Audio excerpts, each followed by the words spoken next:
We're learning from the bad experiences, the difficult ones, the challenges when it doesn't go our way. We're groping our way through the fog, and we're trying to live in a way that works for us. And so we create these structures and design these lives in the hope that it won't spin out of control and that we won't fall off the axis in some way. But I think there has to also be this kind of lightness of spirit. You want the structure, you want the organization, and you want the design, and yet in a moment you want to be able to let go of it, because otherwise you're going to be fighting this sense of anger and frustration because the world and life are just constantly defying our expectations.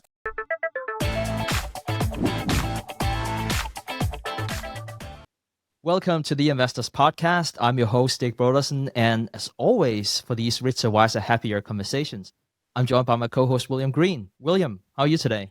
I am very well. Very happy to see you. Thank you for having me on again, making this happen. You bet. It's always a lot of fun to chat with you, and I can't wait to chat with you about this. The first topic here of today is life design, and it's so what was that sound? It's a sound that says like we're about to do something I don't even know if you could cover in a podcast episode, and not even that. Life design is one of the three topics I want to discuss today, William. So I don't know. It might be a 10-hour podcast. Let's hope it won't be, but it's a big topic. How do you feel about talking about life design? I'm always delighted to talk about life design. One of the things that comes through to me from thinking about this is the sense of challenge of how stunted I am in this area. So it'll be interesting. This will help me to think it through as well, rather than set myself up as some sort of wise expert on this subject. We'll probably just be exposing my my lack of design. I think where I want to start, and I can't help but sort of like to make a disclaimer before we go into this. You know, the intent is really to talk about designing a life that's true to your values, which sounds like an incredible, ambitious project, of course. And I think partly it comes from a positive angle, basically living a good life. It probably also comes from sort of like avoiding negativity. You know, I kind of feel I learned the hard way that you can get that type of anxiety whenever you're doing something where you're not aligned with your values. Perhaps your boss is asking you to do things you don't want to do. Perhaps you have a friend who's asking you to be in a place you don't want to be mentally or physically or whatever it could be. And, some years ago, it might have been 5 years ago, I don't remember. I was reading this book about designing the optimal life. And I don't even remember the author or the name of the book, which is absolutely terrible. But what I remember the most is an Amazon review I read of the book, and it said something along the lines of, "This is another ridiculous book about designing a life where everything is possible, and it's not applicable for the rest of us having a normal life." It said something along the lines like, "Hey, I have kids and a job and a mortgage," and this author was like a very famous, wealthy author that could basically do whatever he wanted to do. And so, the point was perhaps those lessons just isn't applicable for the rest of us. So anyways, I think I wanted to make that disclaimer because I wanted to talk about this idea of life design. And I think we make all these kind of assumptions about how to live a good life. Then what is a good life for one person isn't necessarily a good life for another person. And then, William, you and I might talk about, not that we plan to, but we could say, go to Omaha and meet up with kindred spirits. But, which I think, by the way, is a wonderful piece of advice. But again, not everyone has the means or the time just to do that. So, please take it with a grain of salt, I can't speak for William.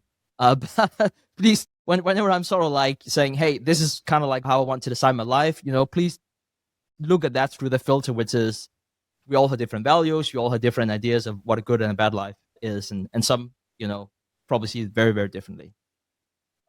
So I wasn't really sure how to talk about how to design a good life. But so what I typically do in situations like that is I would start to invert. So what is a bad life? And so this was something I started implementing some years ago. And again, I have all my own kind of biases and running my company from home and all that good stuff. But I generally only have calls with other people between 2 and 5 p.m. And so before 2 p.m., I want to do deep work. And after 5 p.m., I often still work, but I just don't want to have calls. It's just not sustainable with the way I live my family life. And I had some incredible, interesting people who are on the West Coast in the States. So I'm in Denmark, which is 9 hours ahead. So I say no to some incredible, interesting conversations because it's just after 5 p.m. and generally just don't want that. And it might seem like I'm constraining myself. That is not how I see it. My wife, who is much wiser than me, she keeps telling me that discipline is a freedom. And I tend to agree with her.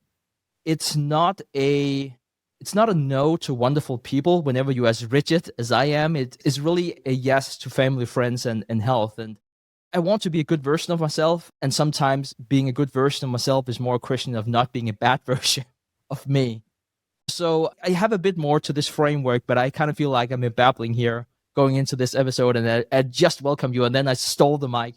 So William, I want to throw it over to you here before, so please take it away. I'm happy to delve more into what you do first, because it's interesting. And I remember you had said to me that you have like this perfect number of weekly calls and like a perfect number of what you call family allowed days or something like that. And like a sort of 7-6-3 framework. Can you explain a little like what those things are? Because you've obviously put a lot of intention and thought into this, but also if you could give a sense of like what the origin is of those ideas. Like, how did you come up with that sense of a framework that you were going to impose on your life so that you'd have some structure? Good point. Yeah, so I called it the 736 framework, and I called that for a week because it's a week ago since I sent you the outline. I actually didn't know I called it that, but that is the way that my life has worked for quite some time. And so it's this idea that the first 7 hours of the day, and I can be very granular what happens within those 7 hours. I don't know if that's interesting for everyone, but like I generally don't speak with anyone that's not my wife through those 7 hours. And then the next 3 hours, that's the 3 hours I have available for calls. And then I have 6 hours afterwards, which is friends and family time. And then I would also put in a bit of work there. And so they say that strategy is sort of like, is a way, because you use the word impose, which I absolutely love. Like you impose things because otherwise things just sort of like takes off on its own. I impose different things on my life, and then sometimes my life imposes different things on me. And so if I don't have time to do deep work, I won't be able to, run a company, for example. And so a mutual friend of ours once said to me, which I absolutely love, he said that if I cannot waste hours, I would waste years. And I kind of like, so I waste a lot of hours in those first 7 hours, which probably sounds completely ridiculous. So one of the things I do is that I would always go for a walk at around 11 a.m. And that is usually where I waste the most time, but it's also where I get the best ideas at the same. So it's sort of like a kind of like a bipolar time. And I would walk by myself, and I would typically think about a certain problem I want to have solved. Or sometimes I would just like let my mind wander, and then sometimes something good would come up, and very often nothing. And that's okay too. That's part of the process. And so that's interesting. It sounds pretty structured, but actually there's much more looseness and flow within it, and lightness of spirit and empty space within it than actually you make it sound when you first talk about how structured your life is. It's a very structured way of not having things planned, if I can put it like that. The other thing is also that, I remember, reading about Buffett, like so many listening to this podcast, and he talks about having an open calendar. And I thought to myself, wow, let me do what Buffett is doing. That sounds great. And so I tried structuring a day where I, for example, didn't have any meetings at all. If I have more than one of those days, I go absolutely nuts. And I wish I could be like, oh, are we doing the same thing as Buffett? Aren't we cool? Like, I cannot have a day. Again, he probably speaks with different people. I don't know what he's actually doing. But like, I love meeting with interesting people and having interesting conversations. If I don't speak with anyone from Monday to Friday, I have this golden rule, which is I want to have 5 to 8 calls a week. If I had 0 calls, like, this is gonna sound terrible, but doing business is just so much fun. And so if I don't have those 5 to 8 calls, I would be frustrated. But then if I have more than 8 calls, I would also be too stressed. So yeah, it probably sounds rigid. And then now I've become a bit more granular. I have 26 family approved days annually where I can allocate time to chat after 5 p.m. One of those days are today. And so, we try to make our schedules work out. And so we typically talk 10 Eastern, which is 4 p.m. here. So that's wonderful. I can do that 26 days a year. And again, discipline is my freedom. It probably sounds extremely constrained, but for me, it gives me a lot of freedom. And so I have different things planned. I already know to a large extent how I'm going to allocate those 26 days for 2026, which probably sounds absolutely ridiculous. And so who approved those days? Is that you and your wife, Sophie, or I don't know, where does the approval come from? Yeah, so I call it family approved. I've never spoken to my wife about let's do 26. That's actually my sort of like my own rule.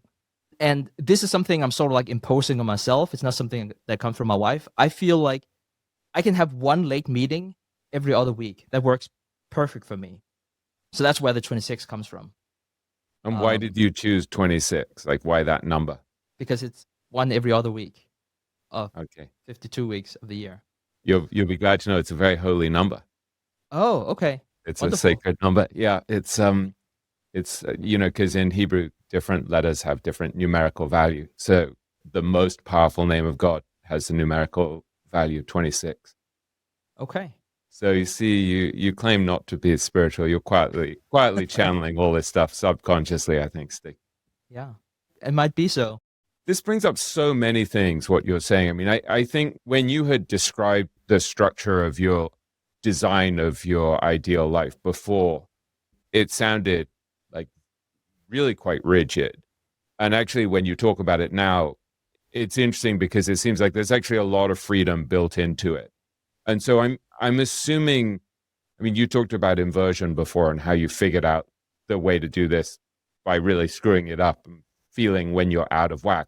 I assume when you get way out of alignment with this general plan, you start to feel really anxious. You start to feel a little out of control.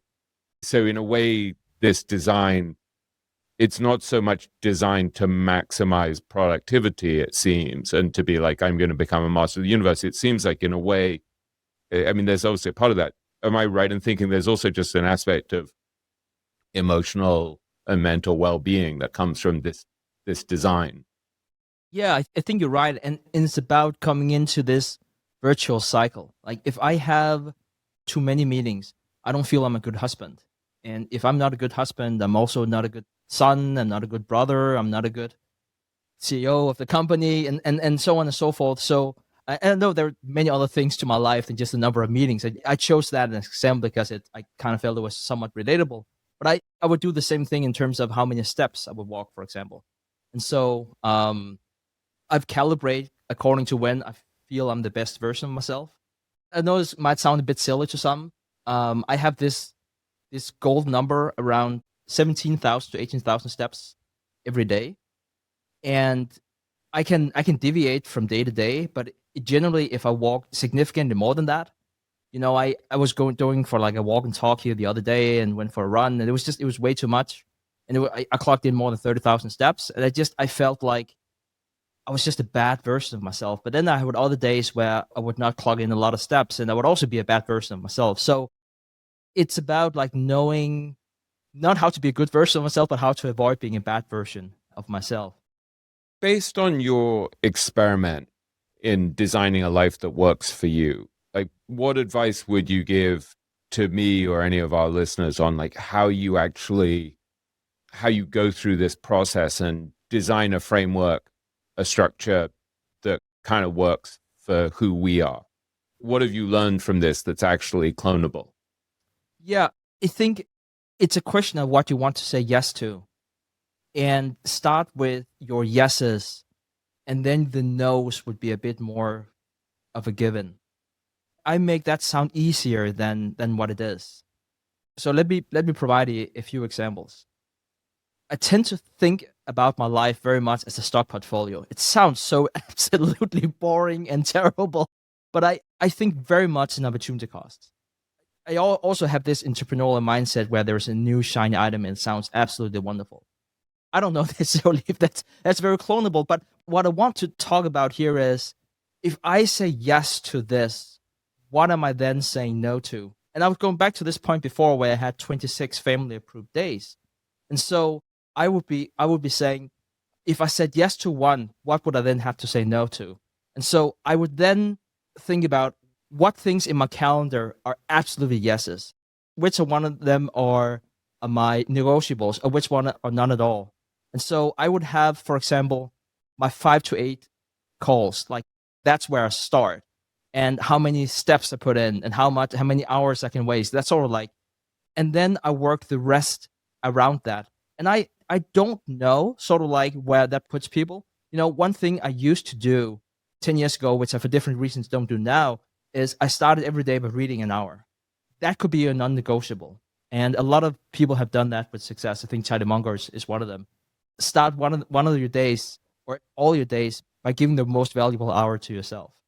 And so this is not my way of saying 5 to 8 calls should be your golden rule, or so and so many steps, and perhaps you don't live in a place or don't have time or whatever. But like, what is really important to you, and then you work down. I think that's probably where I've come from in terms of being clonable. There's so much there.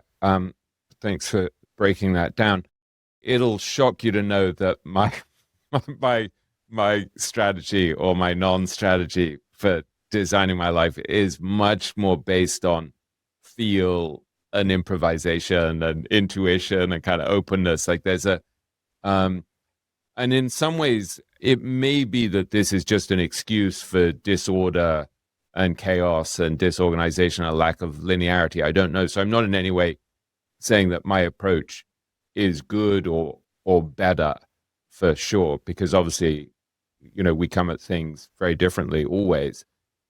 And I think my approach feels kind of chaotic and disorganized often. And I'm slightly embarrassed and self-conscious to talk about it, because I think I feel some sense of shame about it, because, when you hear people talk about their sort of life hacking and all of that, there's a sense of like, oh my God, they're sort of optimized in this amazing way to be incredibly productive. And I feel like my approach is much more about being open to letting things unfold. I have a few consistent habits and I have a few consistent guiding principles, but even those, I kind of forget them pretty often. So, most days I try to do some sort of what I would call a morning connection, some sort of spiritual connection where I, do certain prayers and stuff. And like, I don't mean to sound sort of holier than thou or anything like that, because I'm really not. But it's some attempt to get my head in a particular space where it's like, it reminds me, there's something about prayer or affirmations or anything like this. The repetition is very powerful because you keep putting your intention back in a certain direction. And I try also to do some meditation in the morning. And I try to do some reading in the morning, usually of something more spiritual and interesting and philosophical to me than temporary and ephemeral and newsy. And then this morning, all of those things went out of the window. And, I was preparing for our conversation and thinking about things that I wanted to talk about. And then at a certain point, it's like, I didn't really have time to meditate and I didn't really have time to do my morning connection. And then I start thinking, well, if I prepare properly for this conversation, then in a sense, that replaces the morning connection and the reading and the meditation, because the conversation itself, you're trying to share ideas that you're working through and thinking about and that could hopefully be helpful to other people. So it's like, there's a concept in the Zohar that I often talk about with you, that the Zohar, not this concept, where someone at one point says, well, one precept replaces another precept. So these guys, they missed doing their morning prayer because they were collecting money for, a woman who didn't have a dowry and was getting married. And so they said, well, it's okay. This boy who's a sort of prodigy smells that they haven't done their morning prayer. And they explain why. And he's like, oh, okay. And so I don't know. So this morning is a pretty good example where I've immediately lost track of my routines that I try to stick to every day. But I think, I have to kind of flow with it a bit because every day is a little different and things change. Things don't go to plan. So I don't know. I'm very unrigid about it. I'm very unstructured, but I do come back to certain things very consistently. So most days I'll do meditation. I feel like I'm almost constantly reading all of the time. So there's a sort of constant forward motion of learning and also of drinking coffee. So there are a few consistent things. Otherwise, there's not much consistency. There's more a kind of generalized sense of forward pressure, of intensity, of always wanting to do stuff. I do waste plenty of time.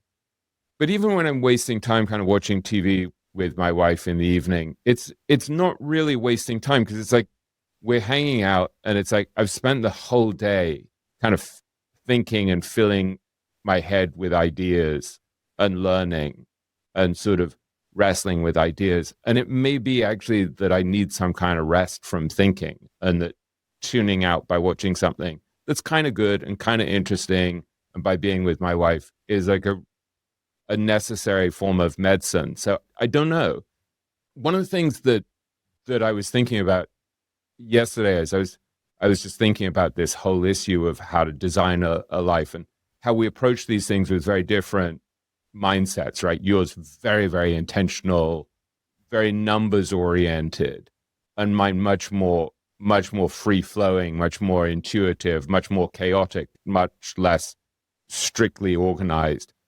I went back to this article that I remembered from many, many years ago that I'd read in the New Yorker that I've referred to a lot. I often think about it, but I hadn't reread it for probably a few months. And it's called Twin Peaks, and it's by a very good New Yorker writer called Burkhard Bilger. And it came out in 2004, and it's about these two ski champions, Hermann Maier and Bodie Miller. And I don't know much about skiing. I mean, I was a modestly awful skier in my youth, and then I kind of stopped because my wife didn't like skiing. So I haven't really been much for a long time. But metaphorically, it's really interesting because this article explains basically how they ended up with the same times, more or less. I mean, like a split second different, if I remember rightly. And they were both champions, but their approaches were totally diametrically opposite. So Maier was described as this kind of slightly robotic conversationalist and a guy who, had this textbook style of skiing and really regimented workouts and perfect textbook technique, and he used all this amazing technology, right, that now would probably seem ancient, but then in 2004 was unbelievably sophisticated. So he had all of these sort of magnetic pulses going into his body, and he slept in some pod that was apparently made of quartz, and I think had been designed for cosmonauts, in the Russian space program, and was based on Chinese meridians and all of the like, and they would do daily blood tests on him. And so he was known as the Herminator, right? Like, because he was Hermann Maier, but like the Terminator. And he said at one point, I wanted to be like a machine. On the one hand, you have this guy who's the perfect embodiment of practicality, technique, 10 hours a day of training and being in, whatever, hyperbaric chambers or whatever it would be, And then Bodie Miller comes at exactly the same times with totally the opposite approach, right? So he's the son of hippies. He's really kind of gawky, and growing up, he was always sort of impossibly late for races or training. And he would lean back like a water skier, and he'd often like forget to plant his pole, and he went too fast and he's always crashing. But he had this amazing footwork that came partly from the fact that he wasn't just skiing the whole time, right? Like he played tennis really well. I think his parents had a tennis camp, and he played soccer really seriously. And he would ride a unicycle and would do tightrope walking and log rolling, like sort of standing on logs, and would go fly fishing and the like. So he had this incredible balance. So someone said it was literally like throwing a cat onto an icy driveway, because he just would always land on his feet. And so he's kind of this wild man skiing with total abandon, totally pure and unencumbered.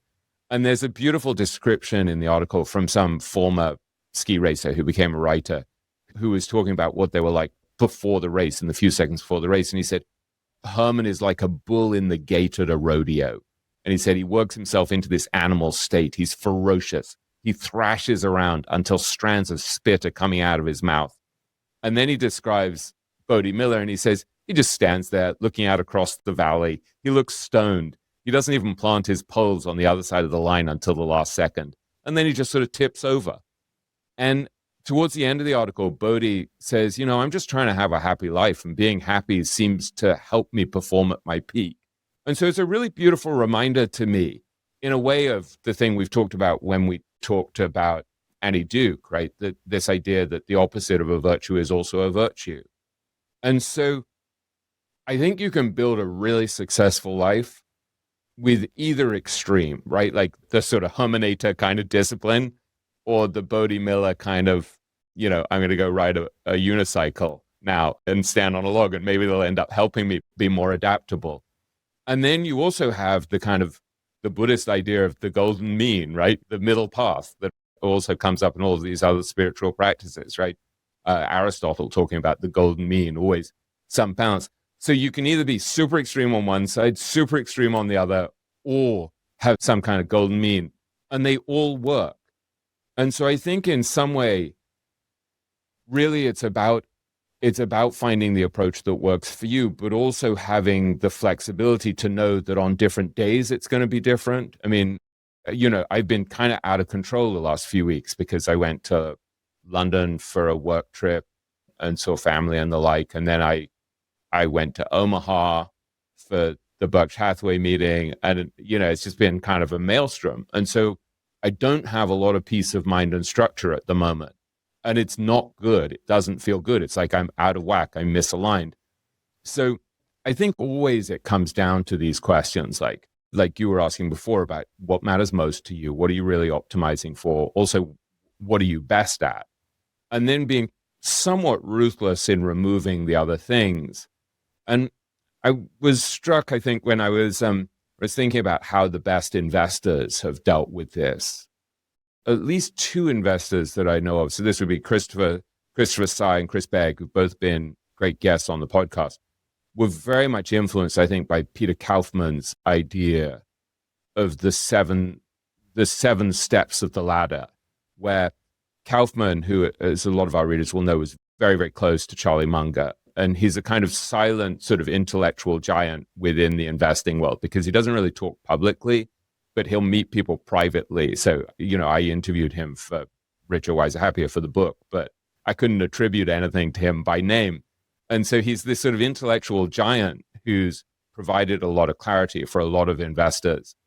And so he talked about this 7-step ladder that he would describe as, I guess, co-priorities for a balanced and harmonious life. So it's not like one is the most important. You have to invest in all of them and somehow integrate them all instead of focusing sequentially on one area at a time. And so, as I recall, he basically brings it down to health, which Chris Begg kind of, in his own way, described as total wellness. So there's health, there's family, there's career, your professional life, there's friends, there's spirituality, there's community, and there's hobbies. And Christopher Tsai did the same thing, right? He took these ideas, but then he said to me, look, the 7 steps are pretty much in this order, with health at the beginning, and then family, friends, career, community, spirituality, and hobbies. Because he said, well, the most important is health because it's multiplicative. And he said, if you take health and you multiply it by 0, everything else goes to 0, which is not good. So you want to focus on that first and foremost. But he said, I really try to hit these 7 pieces of the ladder as best as I can. And so what Christopher Tsai said is, I think that only 2 of the areas are places where I'm lacking. And he said, I'm lacking on the community side and on the spirituality side. And so he said, over time, I think these are the 2 steps of the ladder that I really want to work on. So I think that's really interesting, right? Just the ability to clone people like Peter Kaufman, who are very systematically minded and have thought about this, because then you can start to say, okay, so where am I out of whack? So I can do this kind of diagnosis of my own life, and I can say, okay, well, so what would be the things that are most important to me? Clearly family, clearly friends, clearly my spiritual life, which in its own right is kind of a little bit messy, and mixed because I study a lot of Kabbalah, which is this ancient spiritual wisdom, but I also study a tremendous amount of Tibetan Buddhism. And then I'm always looking at other areas of study. So even within that, it's like, it's not that simple. It's like kind of complex and always spiraling out of control a bit. But that's a really, really important part of my life. There's some kind of weird yearning to kind of elevate and become a better person. And also a terrible sense most of the time that I'm utterly failing and falling short. But that's a key bucket for me. And then there's the whole thing of physical, mental, and emotional well-being, right? So what Chris Begg calls total wellness, which is important. And I'm much better at the mental and emotional well-being part than I am at the physical part. So I definitely am feeling bad about neglecting the physical part. And then the other thing, and this is not in any particular order, I think it's become increasingly clear to me that what I want to do in life is basically be learning and sharing ideas. So I do that through writing books or hosting the podcast or hosting the masterclass or doing speeches or being an advisor to an investment firm or a board member of another investment firm. But so basically it's me kind of trying to help other people by sharing ideas and at the same time nurturing my own passion for learning. So I think I have a pretty good sense of what the buckets are. And I think that's key. So I think for our listeners, just to be aware that there are these people who are more systematic than I am, who've been like, look, break it into 7 and you have these areas and then figure out your priorities and then structure your life around that. And then I think it's very instructive to look at great investors like a Bill Miller or a Buffett, say. So Bill Miller basically made it pretty clear to me that, you know, he spends an enormous amount of time reading, investing, and learning. He's not going to do things like pumping gas or decorating his houses or stuff. Like, he's just not. Like, so he had really simplified his life massively around the things that are most important to him. And he has a lovely wife. So, you know, great kids. So a lot of time with family and also a lot of time with things like collecting, you know, where he collects amazing books and the like. Buffett, I was very struck last year at the AGM in Omaha, where he was talking about him and Charlie, and he said, we always lived in a way where we were happy with what we were doing every day. He said, Charlie liked learning. He was interested in more things than I was. I was narrower. What I like is having more problems to solve. And he said he lived his life the way he wanted to and got to say what he wanted to say.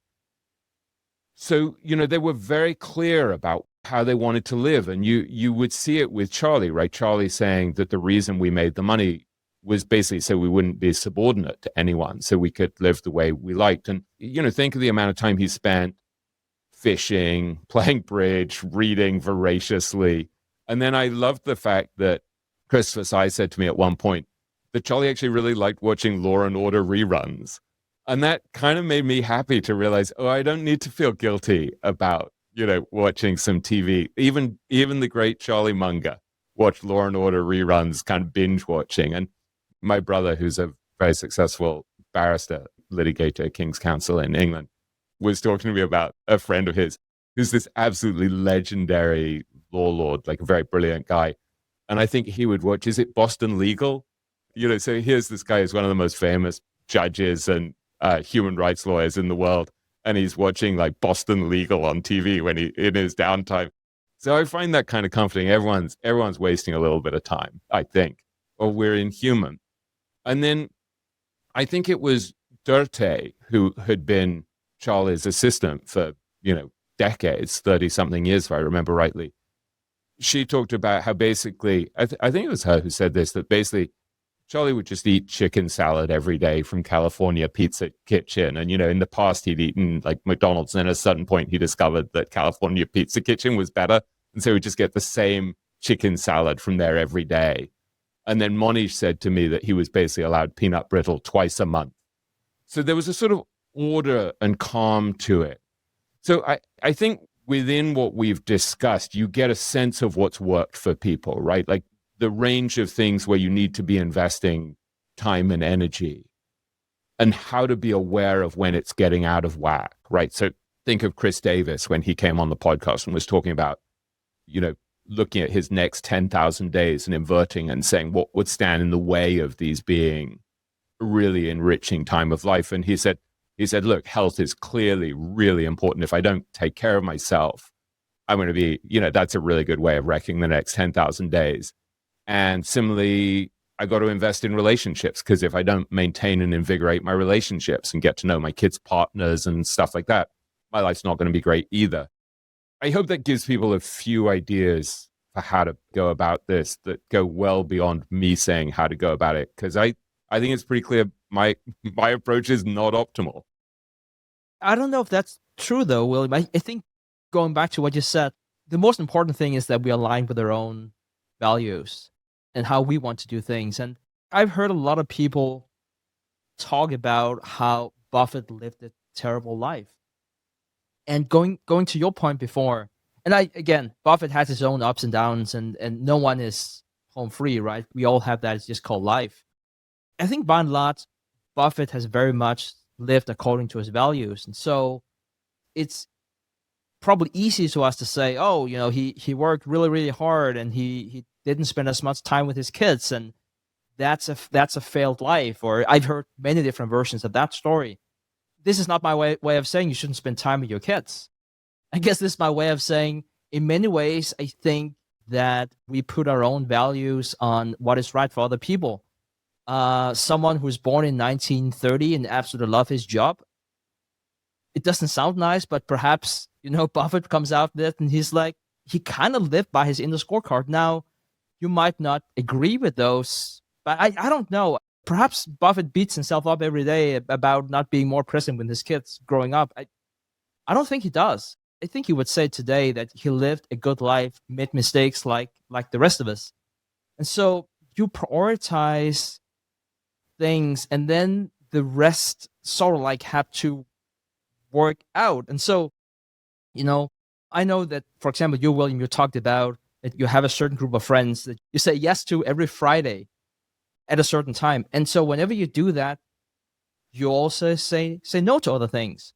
Yeah, and actually, Stig, that's a really good example, right? So I have these 3 friends that I meet on Zoom every Friday. And even on the morning before the Berkshire Hathaway AGM, I had breakfast really early, went into the lobby, and I was interviewing Chris Begg at Value X BRK, the event that Guy Spear hosts, at 10:30.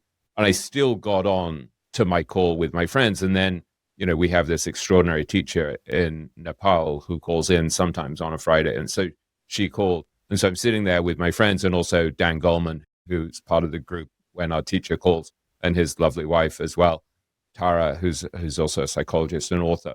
And so I'm sitting there in the lobby with my friends, sort of walking through the lobby, having to stand up and kind of say hi to people as they come in.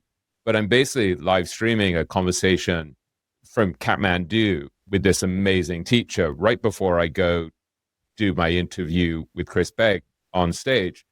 And so that's really important. And I try to stick with it and make it a consistent thing. But then last Friday, my wife suddenly said to me, I forgot to tell you, I'm going to the doctor and you need to wait for me and drive me home.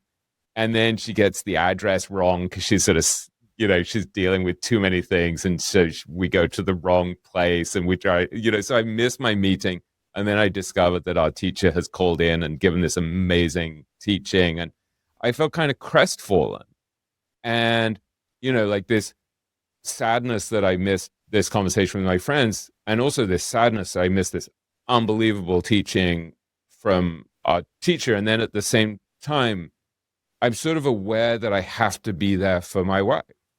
And, she wouldn't hesitate to be there for me always. I mean, she's incredibly kind and sharing. And so I'm having to be flexible enough to say, okay, things aren't going the way that I want them to go. Here I am driving through rush hour traffic to the wrong place because we have the wrong city that the doctor's office is in. And it's really frustrating and nothing's going to plan.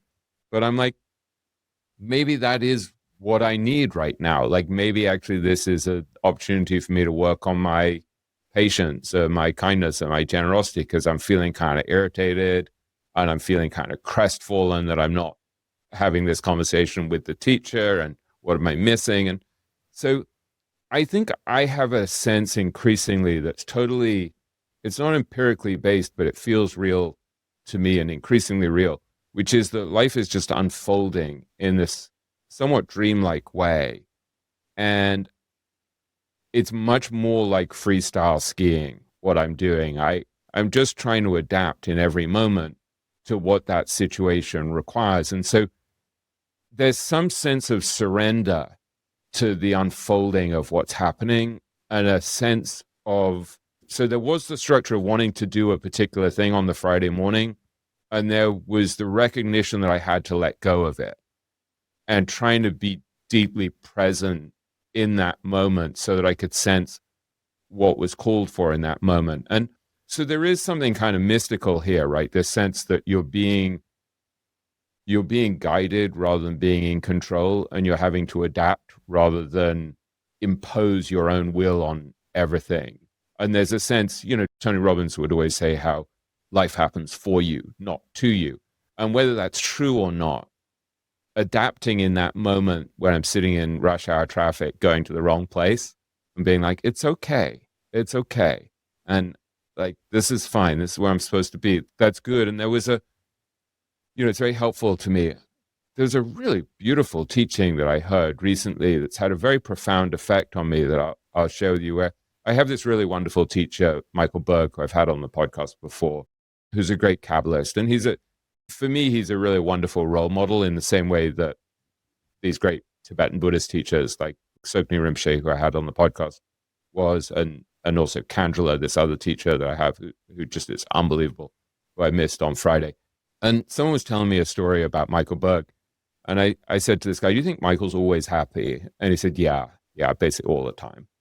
Like you never really see his consciousness lapse. He's just happy the whole time.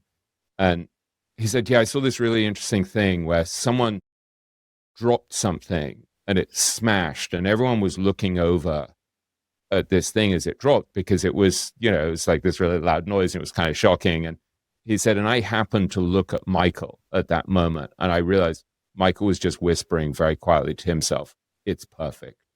And that's had a big impact on me in the last few weeks, because I think what he's basically doing is saying, as he would put it, everything that happens is for my benefit. There's nothing that happens that isn't for my benefit. And so a lot of my anger and irritation in life is when things don't go the way I expect them to. It's like, but wait, I wanted to do my morning connection. But wait, I wanted to meditate. But wait, I want to, and it's like, then life doesn't go that way. And often there are things that I really feel are good for me and good for other people, and I did them with the best intentions, and then it still didn't work out, or it went horribly wrong, or and I think part of what I'm trying to work towards is a sense of fluidity where anything that happens is good.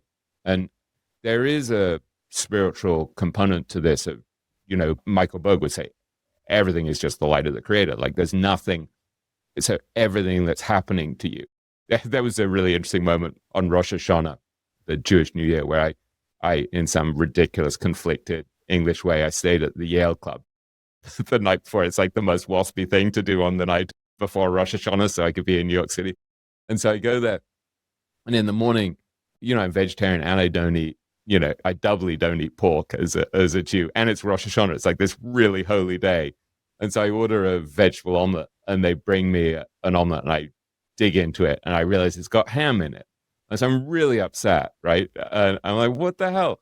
And I said to Michael Berg later, so was the ham that I had to eat on Rosh Hashanah while I'm trying to like purify it and stuff, was that from the creator too? And he's like, yep, that too, the ham as well, all from the light.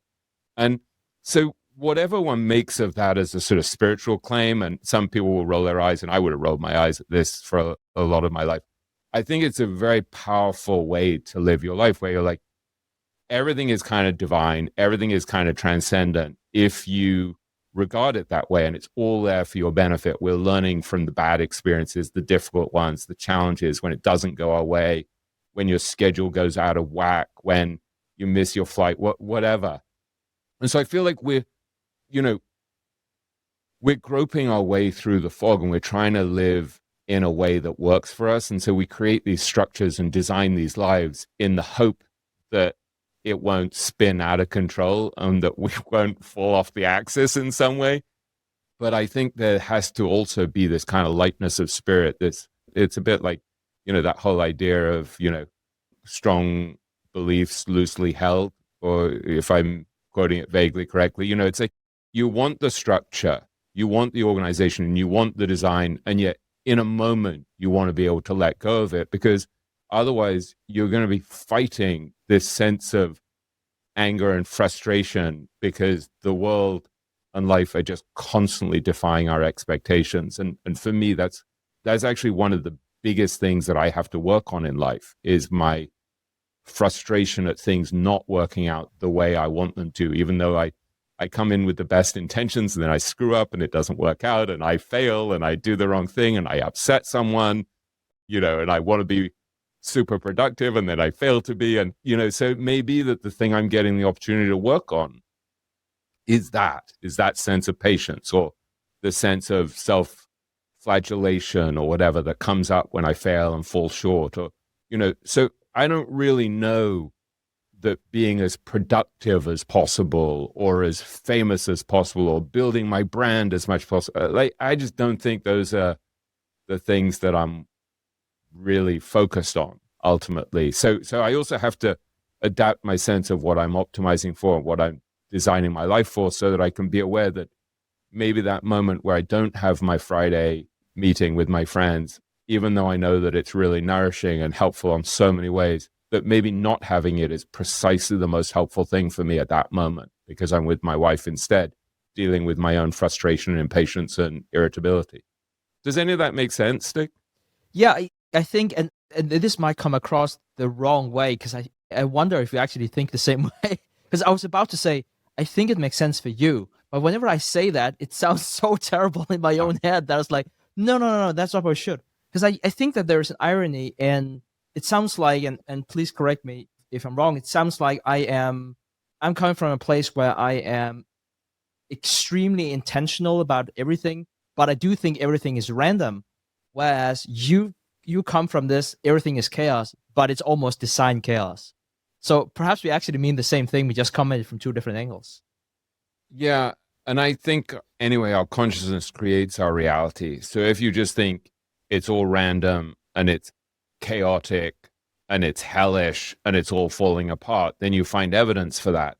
And if you go through it thinking it's all unfolding in this strange and beautiful way, full of synchronicities and coincidences and learning opportunities, even from the things that aren't going my way, you find a lot of evidence for that as well. And I find that I find my life much happier when I live it that way. And in the old days, I would have thought, well, that's kind of puerile. Just because you want to believe that it's a certain way doesn't mean it's a certain way. But actually, I believe pretty strongly as I can believe anything, because I tend always to see the opposite side as well. I believe pretty strongly that our consciousness is creating our reality. And so yeah, I remember once having this conversation with Ed Thorpe, and I asked him, do you believe in God? And he said, no data. And exactly. I remember thinking, that's a really smart answer. Yeah. But actually, from a different perspective, it's an incredibly stupid answer, not to be critical of Ed, because everything is data. For Michael Berg, who, or for Candler, who are kind of these very enlightened, very elevated people, everything they look at, every single thing, is the light of the creator. Well, I mean, Candler wouldn't put it in those terms, the Tibetan Buddhists, because they don't really talk about the source of these things. But there's a sense that all of these appearances, everything that's just arising, all of these phenomena are divine. They're all just, I think when you're so awake as a great Buddhist practitioner, the world just is very vibrant. It's all lucid awareness, right? It's an awareness of light. And so they wouldn't say, oh, this is God, because they don't like concepts, which, knock us out of the experience and of limited usefulness. But I think the actual experience is the same experience that Michael Berg has, where it feels like you're just watching this sort of dazzling display of light. So from a certain perspective, Ed is totally wrong. And it's all data. I think to some extent, the pragmatic philosophers that Bill Miller loves had it right, where they would say ideas are like forks and knives. You pick them because they're useful to you. And for me, the idea that everything is a learning experience, that even these difficult moments that make me impatient or upset or irritable or angry or whatever are opportunities to work on those characteristics that I have. And so maybe actually it turns out to be a much more important and valuable moment or experience than having things go my way and feeling like, oh, I've got this beautiful schedule and everything works out and I've planned it all so well and I'm so peaceful and look at me, I've got so much peace of mind. It's like, I can't delude myself into thinking I have peace of mind. My mind's, a hostile environment a lot of the time. And I have to live with that reality. And I think it's probably helpful for us to be honest about that, because I think there was a period in the last decade where people kind of fell, including myself, people fell into this trap of becoming obsessed with the sort of the life hacking kind of views of, the Tim Ferrisses and the Hubermans and the, Josh Waitskins and the like. And these are all amazing people and amazing practitioners of things that make you better in life and more productive and the like. But I think it's very easy to start turning on yourself and then being like, but these guys are so in control and they're so good and I'm terrible. And I feel that a little bit when I interview Chris Berg on the podcast. And I can see, wow, he's got so much more balance than I have, But it's like, here I am after 35 years with the same lovely wife who still puts up with me and somehow I've muddled my way through and written a bunch of books and, hosted a podcast and edited a couple of magazines and stuff. So in my sort of, I have two lovely kids who are only annoyed at me like about a third of the time. And so in some way it's kind of worked out while being completely imperfect and failing and, messing up and stumbling a lot of the time. And so I think it's helpful for us to have this understanding that people like Warren Buffett, much as he's like this extraordinary figure, has screwed up certain things. Charlie screwed up certain things and they got better. And I think that's what we're trying to do. I felt this when I went to Omaha for this last AGM, and I've just recorded a podcast celebrating Warren. I haven't heard the results yet. We'll see how it turns out. But my Hey everybody, real quick, I wanted to tell you about a very special event that TIP will be hosting here in late September 2025. We'll be hosting the Investors Podcast Summit in the breathtaking mountains of Big Sky, Montana, to bring together like-minded people and enjoy great company in one of the most beautiful settings here in the United States. While this could be considered an investment conference, it's likely much different than most investment conferences you've ever been to. Our goal is to create an unforgettable experience for our attendees and help them develop meaningful relationships with like-minded members of our audience that will last a lifetime. And what better place to do that than in the serenity of the mountains? We're inviting a select group of 25 attendees who are listeners of this show, many of which will be entrepreneurs, private investors, and investment professionals. To learn more about this unforgettable experience, you can go to our website at theinvestorspodcast.com/summit. That's theinvestorspodcast.com/summit, or you can simply click the link in the description below. If you enjoy excellent breakdowns on individual stocks, then you need to check out the Intrinsic Value podcast hosted by Sean O'Malley and Daniel Monka.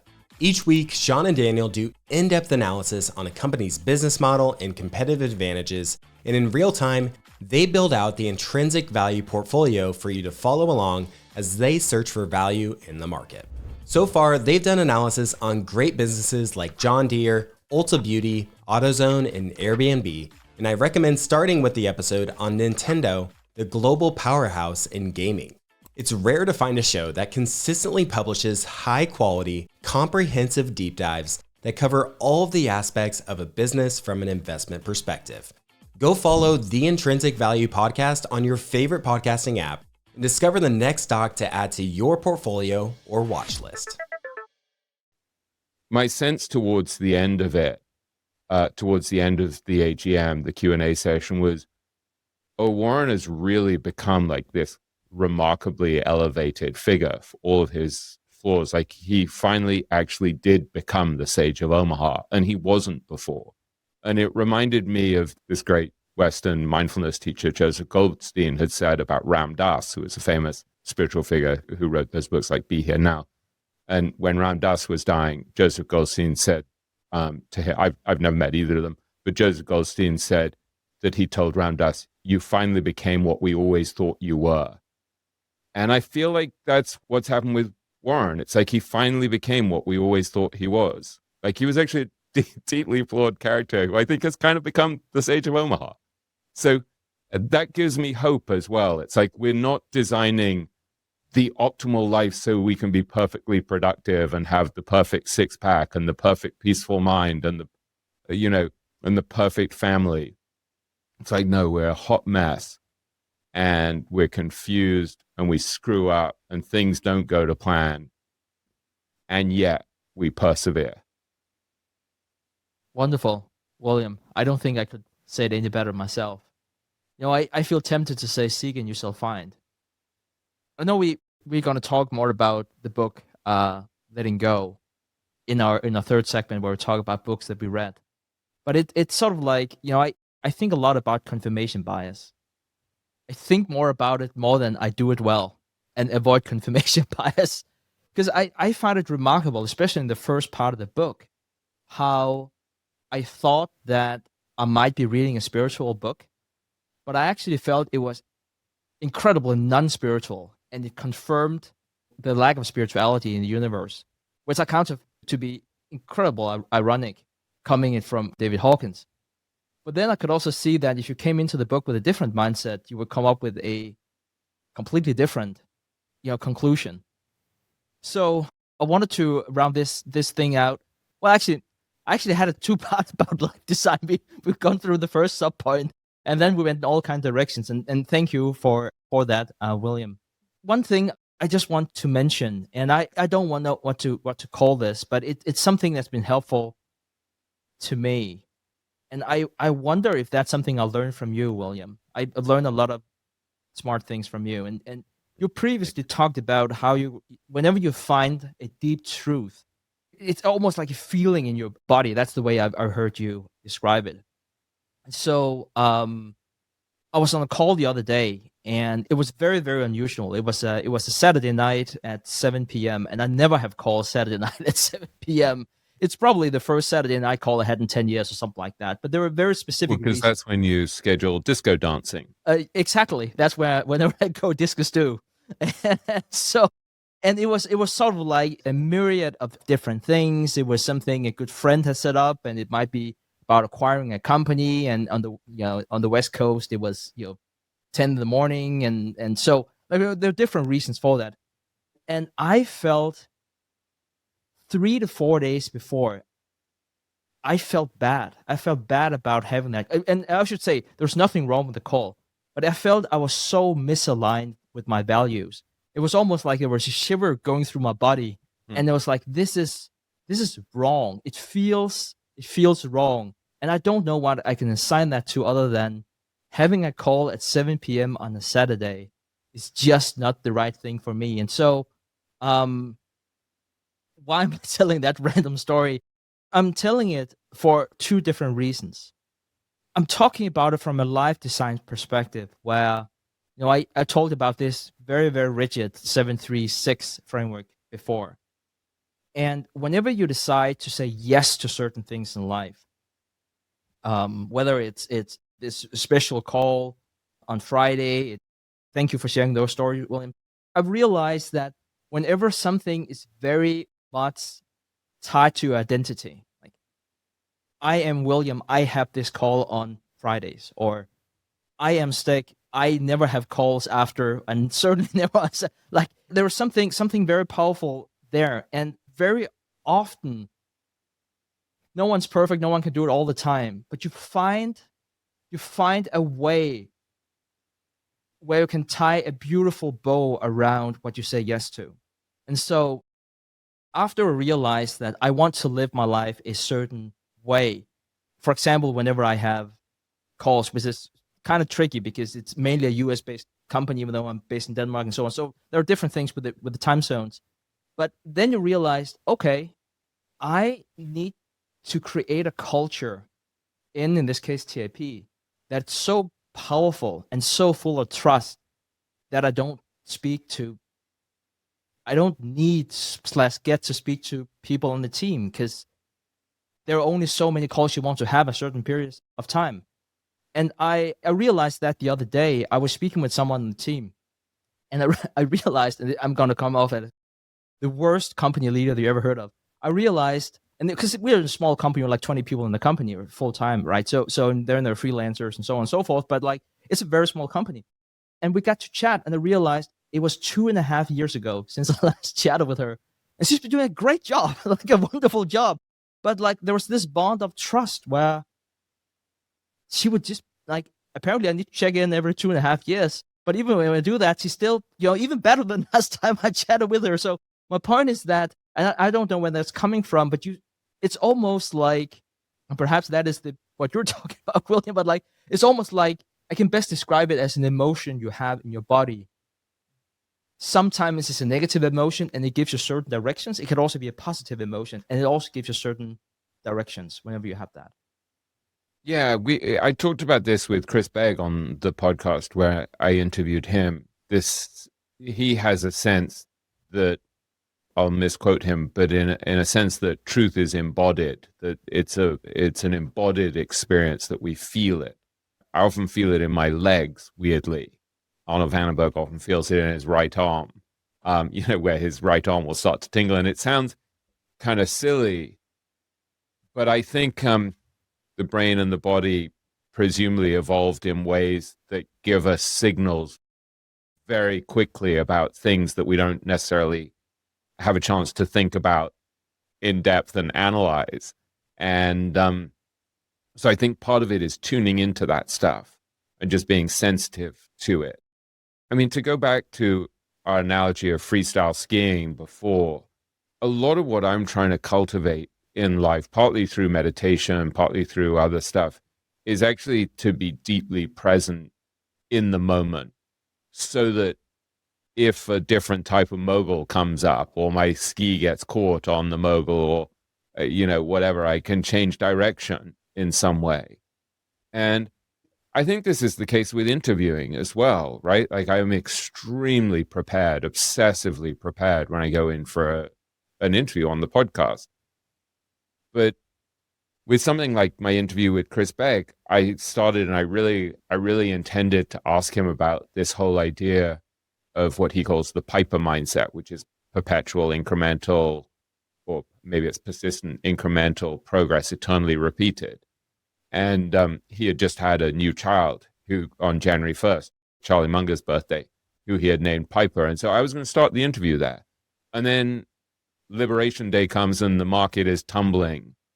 And I'm here on a podcast with my friend who's in Central America and looking incredibly calm as the market has been plunging. So I had to change direction. I didn't have to, but I was present enough, and he was present enough, that I just totally changed direction. And the whole of the first part of the podcast became about what it's like for him in a market meltdown like that, and how he manages to be so calm and so open and so free. I think if you can cultivate a kind of deep presence and a calm and an openness, then as circumstances unfold, whether it's in the markets or in life, like the traffic jam heading to the wrong place to take my wife to the doctor, you're just much more able to adjust. And so even though there's a kind of chaos and a lack of order to my approach to life and to my design of my life, I feel like I'm constantly investing in things like building that capacity for deep presence. And so even though I screwed it up this morning and didn't do my meditation, didn't do my morning connection, and like, I know that I'm coming back to that. There's a sort of relentless forward motion to the way that I do this. So it's disorderly, but there are these persistent themes that I keep coming back to, or persistent skills that I keep trying to develop. I do think it's kind of key to have some sort of guiding principle, some sort of overwhelming sense of what matters to you. They say that the grass is always greener. You're a wonderful, wonderful podcast host, and it's incredible how present you are and how you can go in different directions. I love the episode you did with Chris Beck. And I think what stood out to me, other than I'm not shy of mentioning again how wonderful you managed that into, was how aligned he seemed to be with his choice of lifestyle. I would be the first to say, not that it matters at all, but like I would first to say, I could not live the life he wants to live, and I would be surprised if you could do the same. But that's not the point. The point is that he's living a very aligned life, and perhaps again, I don't know him too well. Perhaps it has come through some ups and downs, and then he realized what he wanted to do. And it makes me think of Bill Miller, and we've talked about him and his life a few times, and have certainly, again, it comes for all of us, but there's certainly been some very, very challenging times. And I think if any, more than anyone, and perhaps together with Chris and others, like he figured out very much in recent years, like, oh, this is how to be aligned with the way I want to live my life now. Whether that's, not putting gas in your own car or not decorating your own house or whatever that it might be, is like, I don't know what is right for other people, but whenever you speak about Chris or with Chris and Bill, they seem incredible aligned. I just wanted to point that out. Yeah, and Pico Iyer as well, who maybe we'll talk about a little later. Pico said, who's an amazing author, said this to me recently when we were talking, that my approach to interviewing the great investors, he had just reread Richer, Wiser, Happier, was deeply idiosyncratic because I was focusing on things that were really deeply personal to me, and other people wouldn't be focusing on the same things. And so I think if you look at the book is really about how to live. It's like concealed within all this discussion of how to invest, but really it's about, there's a deeper yearning there of how do you crack the code financially so that you can have total independence, so that nobody can tell you what to do, so that you can live in a way that's true and aligned to who you are, which I think is what I was wrestling with at the time. And I think that's probably to some extent why it resonates deeply for a lot of people. I think the podcast in some way is a continuation of that. And it's like, now I have much more independence and can live in a way that's more true and aligned in a way. I'm less subordinate, less dependent on other people to some degree. But I'm really trying to figure out how do you build happiness and peace of mind and joy and equanimity into your life while still being really productive. Tony Robbins had said to me at one point that it's not about work-life balance, it's about work-play integration. How do I have or maybe he had said it to Peter Diamandis, and Peter Diamandis said it to me, and I attribute, but the source was Tony. So really, the fact that these discussions about building an aligned life and designing your life come up so much in so many of these podcast episodes is because that's what I'm exploring. It's like there's a tension here that we're discussing today about like how free flowing should it be, how flexible should you be, how adaptable should you be, how structured should you be. A few years ago, I think we fell into the illusion or the delusion that if you just were structured enough and drove yourself hard enough and did enough life hacking, then you'll make it. And if you don't make it, it's because you're failing to apply these rules that these people have figured out. And it's like, no, that didn't work. And so then it requires a higher level of playing the game. And the higher level becomes, you sense that it comes from people like Daniel Goleman, Sokni Rinpoche, Pico Iyer, Michael Berg, like they're just more elevated. They figured out more stuff. So the game continues. This exploration that we're going through is really an exploration of, at an earlier stage of development, it's like, how do we get independent so that we're not having to kowtow to anyone, and how to have more time, more freedom and the like. And then it becomes, how do I become more joyful? And then it's like, how do I serve other people better? How do I lift up other people? So the game just keeps getting more nuanced, I think. It sounds like more of a value judgment, but in some sense it is more elevated. And you see these people who are really joyful, and it's not because of money. And you start to be like, God, how do I get more of that? We've kind of been playing the money game a lot, thinking that the money or the self-control or the self-discipline would do it. And there's an increasing sense, I think, when you listen to people like Pico or Chris Pegg or Michael Berg or Sokny, that it's like, no, that's not going to do it. So things like serving others, helping other people, being more true to yourself, being kinder, being more loving, having more open space in your life, more time, more free, not just time, but actually, being more awake so that you can notice what you're doing rather than just be sort of blindly sprinting. So I think that's a little bit what's going on at the moment in our explorations. That's wonderful put. And I was just about to say how to sleep more so you can be more awake. I more or less mean literally in the sense of I know I'm in a good space if I sleep a lot. Anyways, it's sort of like a topic in itself. You can certainly overdo it, but where it came from, I have an executive coach I speak to once in a while. She asked me how I know I'm in a good state.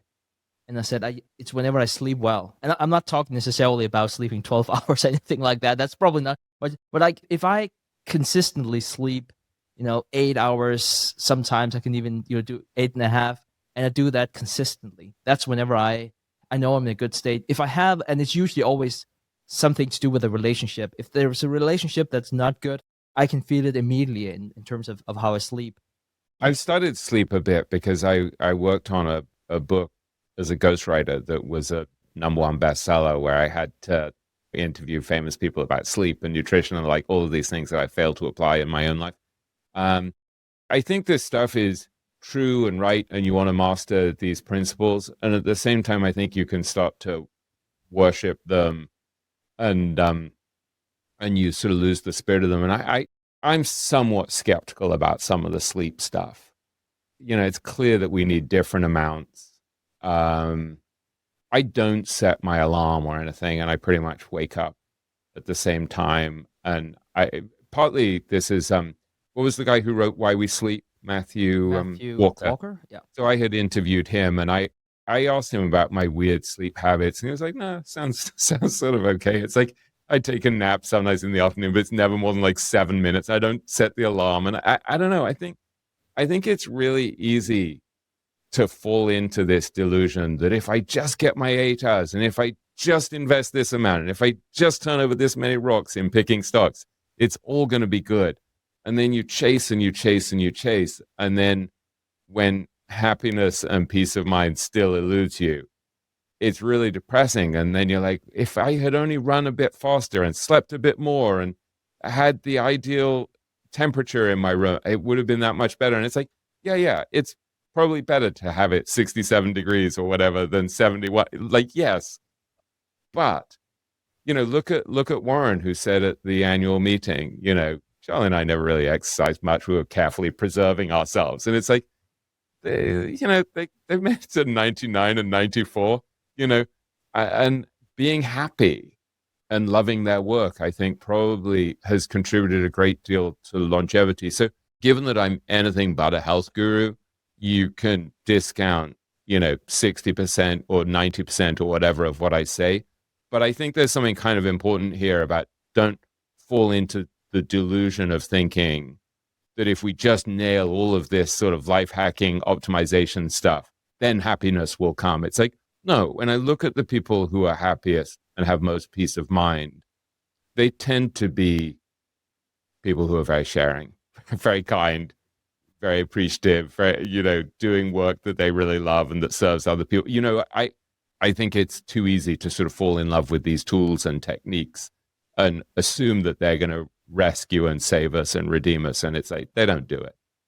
No, and if I can sort of like take it down to one line, if that's even possible, I would say it's about being aligned. It all comes back to being aligned. So whenever we look at people like Buffett, people like Munger, they're just very aligned.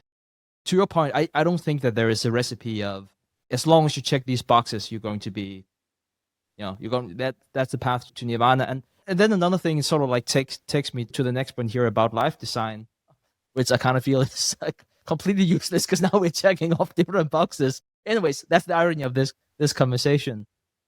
I wanted to shift gears here a bit, and I almost feel bad about it now that William, that we talked about being aligned, checking off boxes. I've tried something new this year, and I've typed up here in my notes that I try to be intentional about being less intentional, which sounds completely ridiculous in this context here. So I think that there is also something to be said about you want to optimize for different things depending on where you are in life.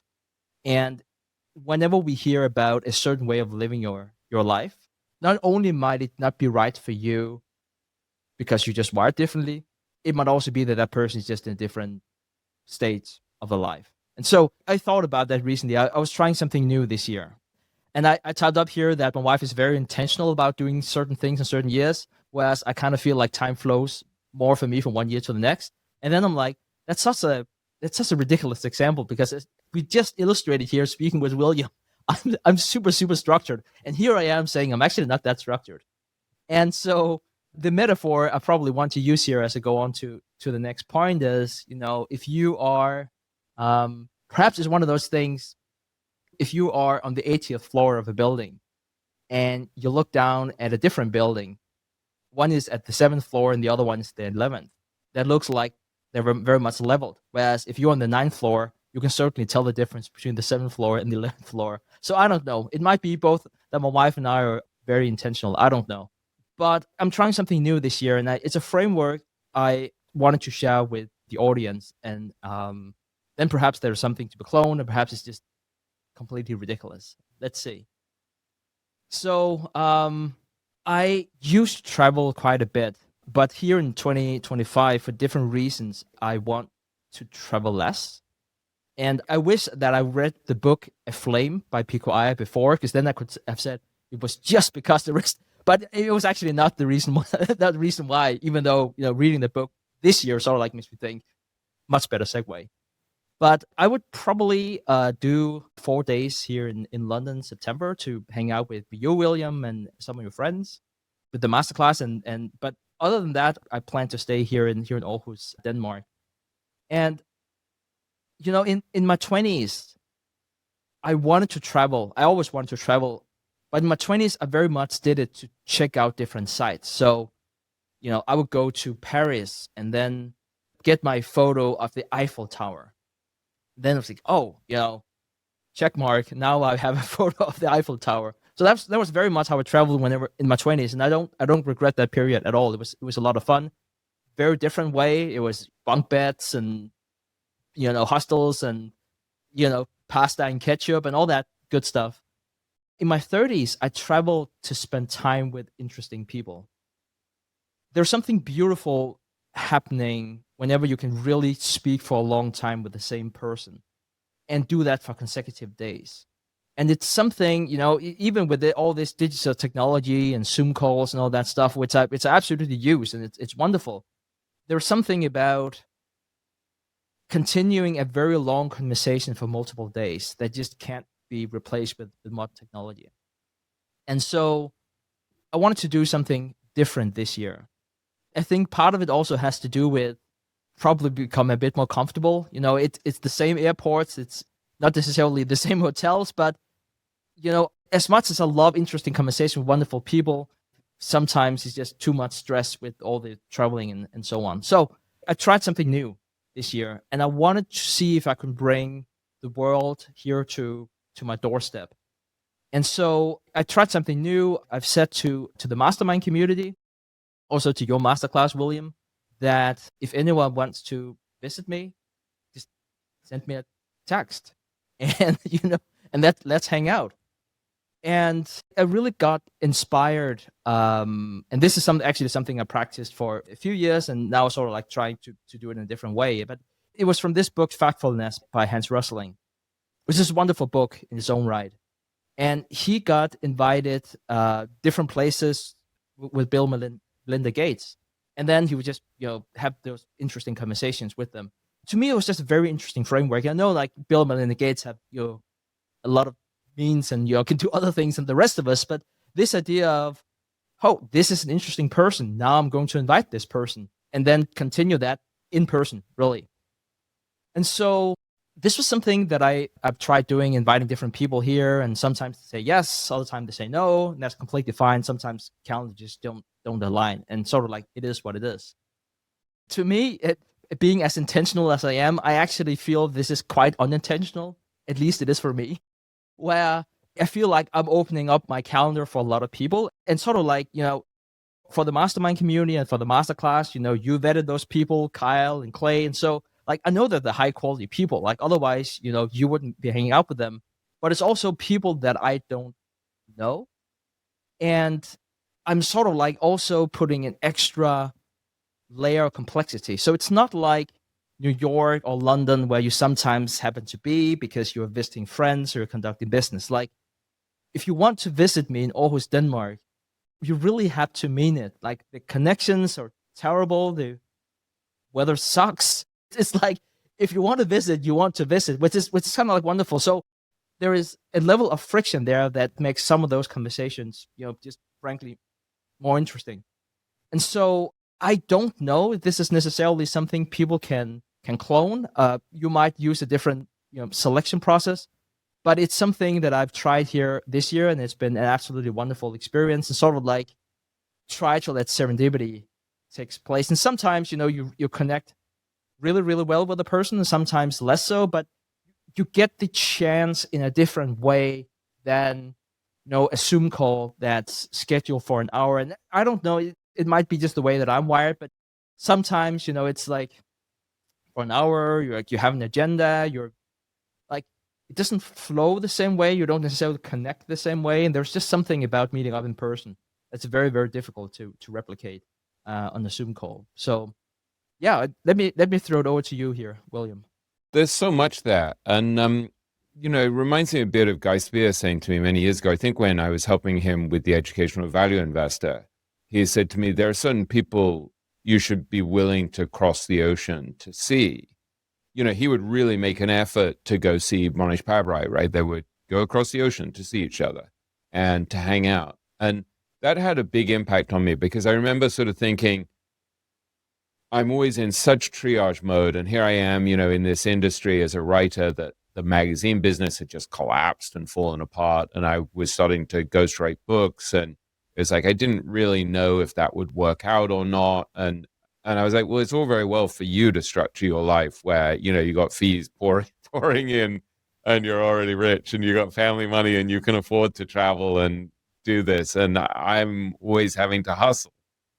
And so I remember sort of both, I think, admiring and probably envying and resenting the fact that a lot of these great investors had the freedom and flexibility to travel. And, the guy one year couldn't go to TED in Vancouver, so he gave me his ticket. And I went and hung out with Monish there and with Pico Iyer. And I said to Monish, why do you come to TED every year? And he said 2 words, Guy Spear. And the reason he went was so he could be with Guy. And the talks and everything were interesting, but really he got to be with Guy. And so there's deep wisdom there in the sense that the thing that's going to bring richness to your life is relationships where you're getting to hang out with people you love and admire and who are aligned with your values and the like and who you learn from. And if you can do it in great places, whether it's in Aarhus or in Omaha or in New York or London or whatever, that's great. So I think just knowing that it's about the relationships, that's really key, right? This is a pretty good example of the upside of my free-flowing approach. And there are plenty of downsides because I often feel overwhelmed and like I'm doing too many things. But, Josh Tarasov, a friend of mine who was introduced to me by Guy Spear, Josh is a very good hedge fund manager. He's become a good friend, a lovely person. Josh said to me at one point a couple of years ago, I think you'd really like Chris Begg. And so I traveled into New York from Westchester. It was a pain getting there, and it was a thunderstorm, and it was pouring, and he was staying at the Essex House Hotel because he was teaching his class at Columbia that week, and so he'd flown in from the jungles of Central America to teach. But it took me ages to get there, and I had a 3-hour breakfast with him, and later that day he was interviewing someone like Seth Klarman or something in his class, some great investor. And we just really liked each other. We had a lot in common. And I think pretty soon after that, I decided that I was going to go visit him at the hotel that his wife runs in Central America. And I don't usually take vacations, let alone, travel across the world to hang out a bit with someone I don't know that well. And I went with Laura, my wife, and we spent like 9 days there, and I had so many creative ideas. And we saw a fair amount of Chris and his wife and the like, and met some other great people. But I also just walked a lot on the beach, and I wrote a lot of stuff, wrote a lot of notes, and really thought I was really putting into operation what I'd learned from Guy in many ways. And then that leads me to become friends with Chris. I end up investing with Chris. I end up interviewing him on the podcast twice. And he'd always been kind of under the radar. Nobody really knew he existed that much. I mean, he's like a sort of cult figure under the radar because he teaches the class that Ben Graham taught, and he's a lovely guy. But so then I went and sat in on his class when he had Nick Sleep and Todd Combs come. And then I interviewed him in ValueX a couple of weeks ago in Omaha.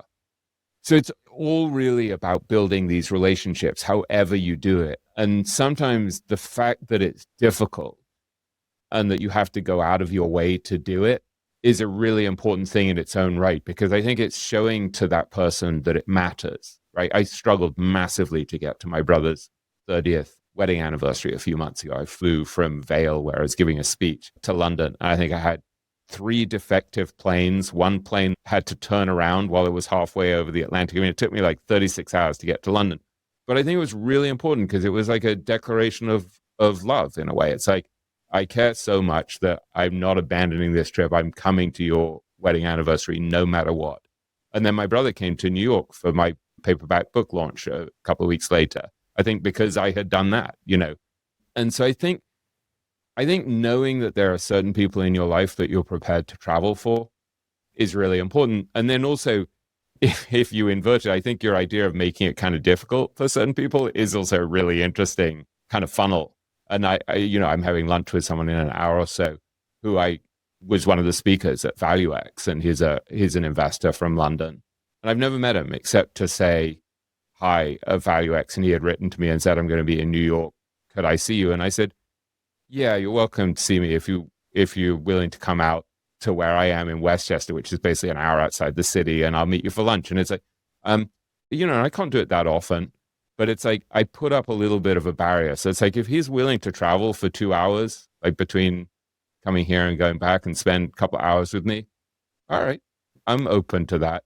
And I think this gets at part of the tension for me in the way that we're designing our lives is, if I open the floodgates to too many people, my life spirals out of control, and I have no peace of mind, and I have no time to do my work. And then I feel guilty, and I'm falling behind, and I'm letting people down and missing all of my deadlines. But if I don't open myself up to people, I'm missing the possibility of that breakfast with Chris Begg that leads to a really beautiful friendship that is a life enriching thing for me.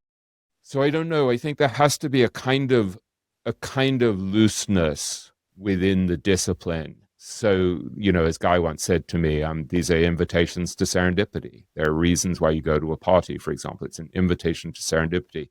And I have a very strong yearning to pull up the drawbridge and not let people into my life, because it's a pain, and then the relationships become difficult, and then some people are difficult and some people are too demanding, and then it gets too complicated, and then I get kind of flooded and fall apart, and and then I'm like, no, all of the best things come from being open to serendipity. There is a tension here, but I think the idea of being willing to go out of your way, and also seeing if other people are willing to go out of their way to spend time with you, is a helpful filter. It is a very helpful filter for sure. I have a friend who I met up with on 4 different continents, which has been wonderful. We've seen amazing things, but it's always been for the conversations. It's never been for the sights. And beautiful things in life just compound, and whether that's capital or relationships. I'll tell you one thing, Stig, before I let you move on to the next subject, is I think, to go back to the thing that Tony said about work-play integration, if there are ways of combining a bunch of things, that is a Lollapalooza. So for me to go to Omaha with my son Henry, which I did last week, and, here I am sharing a room with my 27-year-old son. In some ways you could say, really, I'm too old to do that. It's like, what a joy to have a 27-year-old son who actually wants to come with you and is happy to share a room with you. I'm spending time with family, extended time with my son. It's 3.5, 4 days with my son.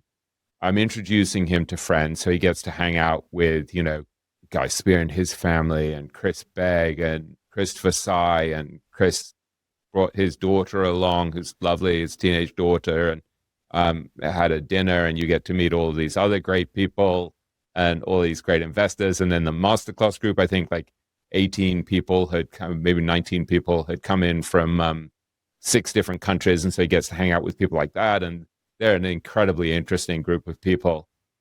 In some way, I think if you can combine this stuff, it's like people who go for a walk every day.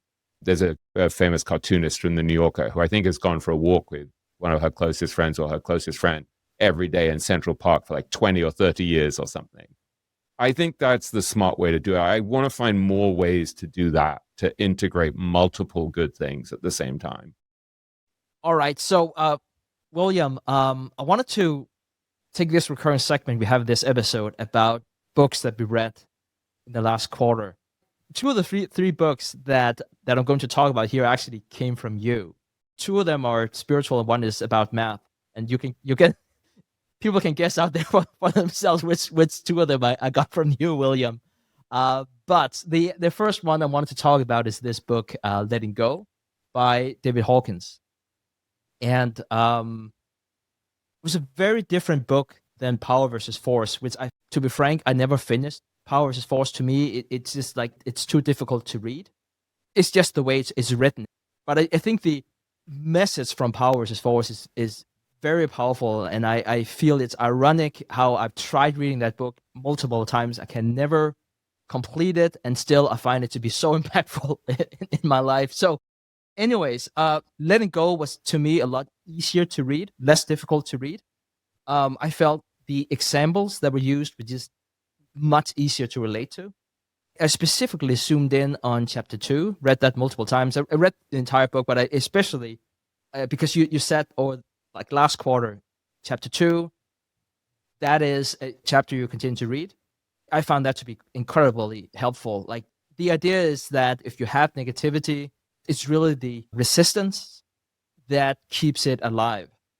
And what the book talks about is, if you lean into that, which sounds counterintuitive because that is exactly what we as people don't want to do because it's uncomfortable.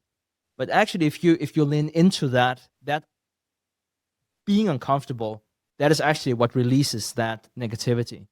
Yeah, these negative emotions. So something like fear or anger or anxiety or guilt or shame, whatever arises, you're not suppressing it.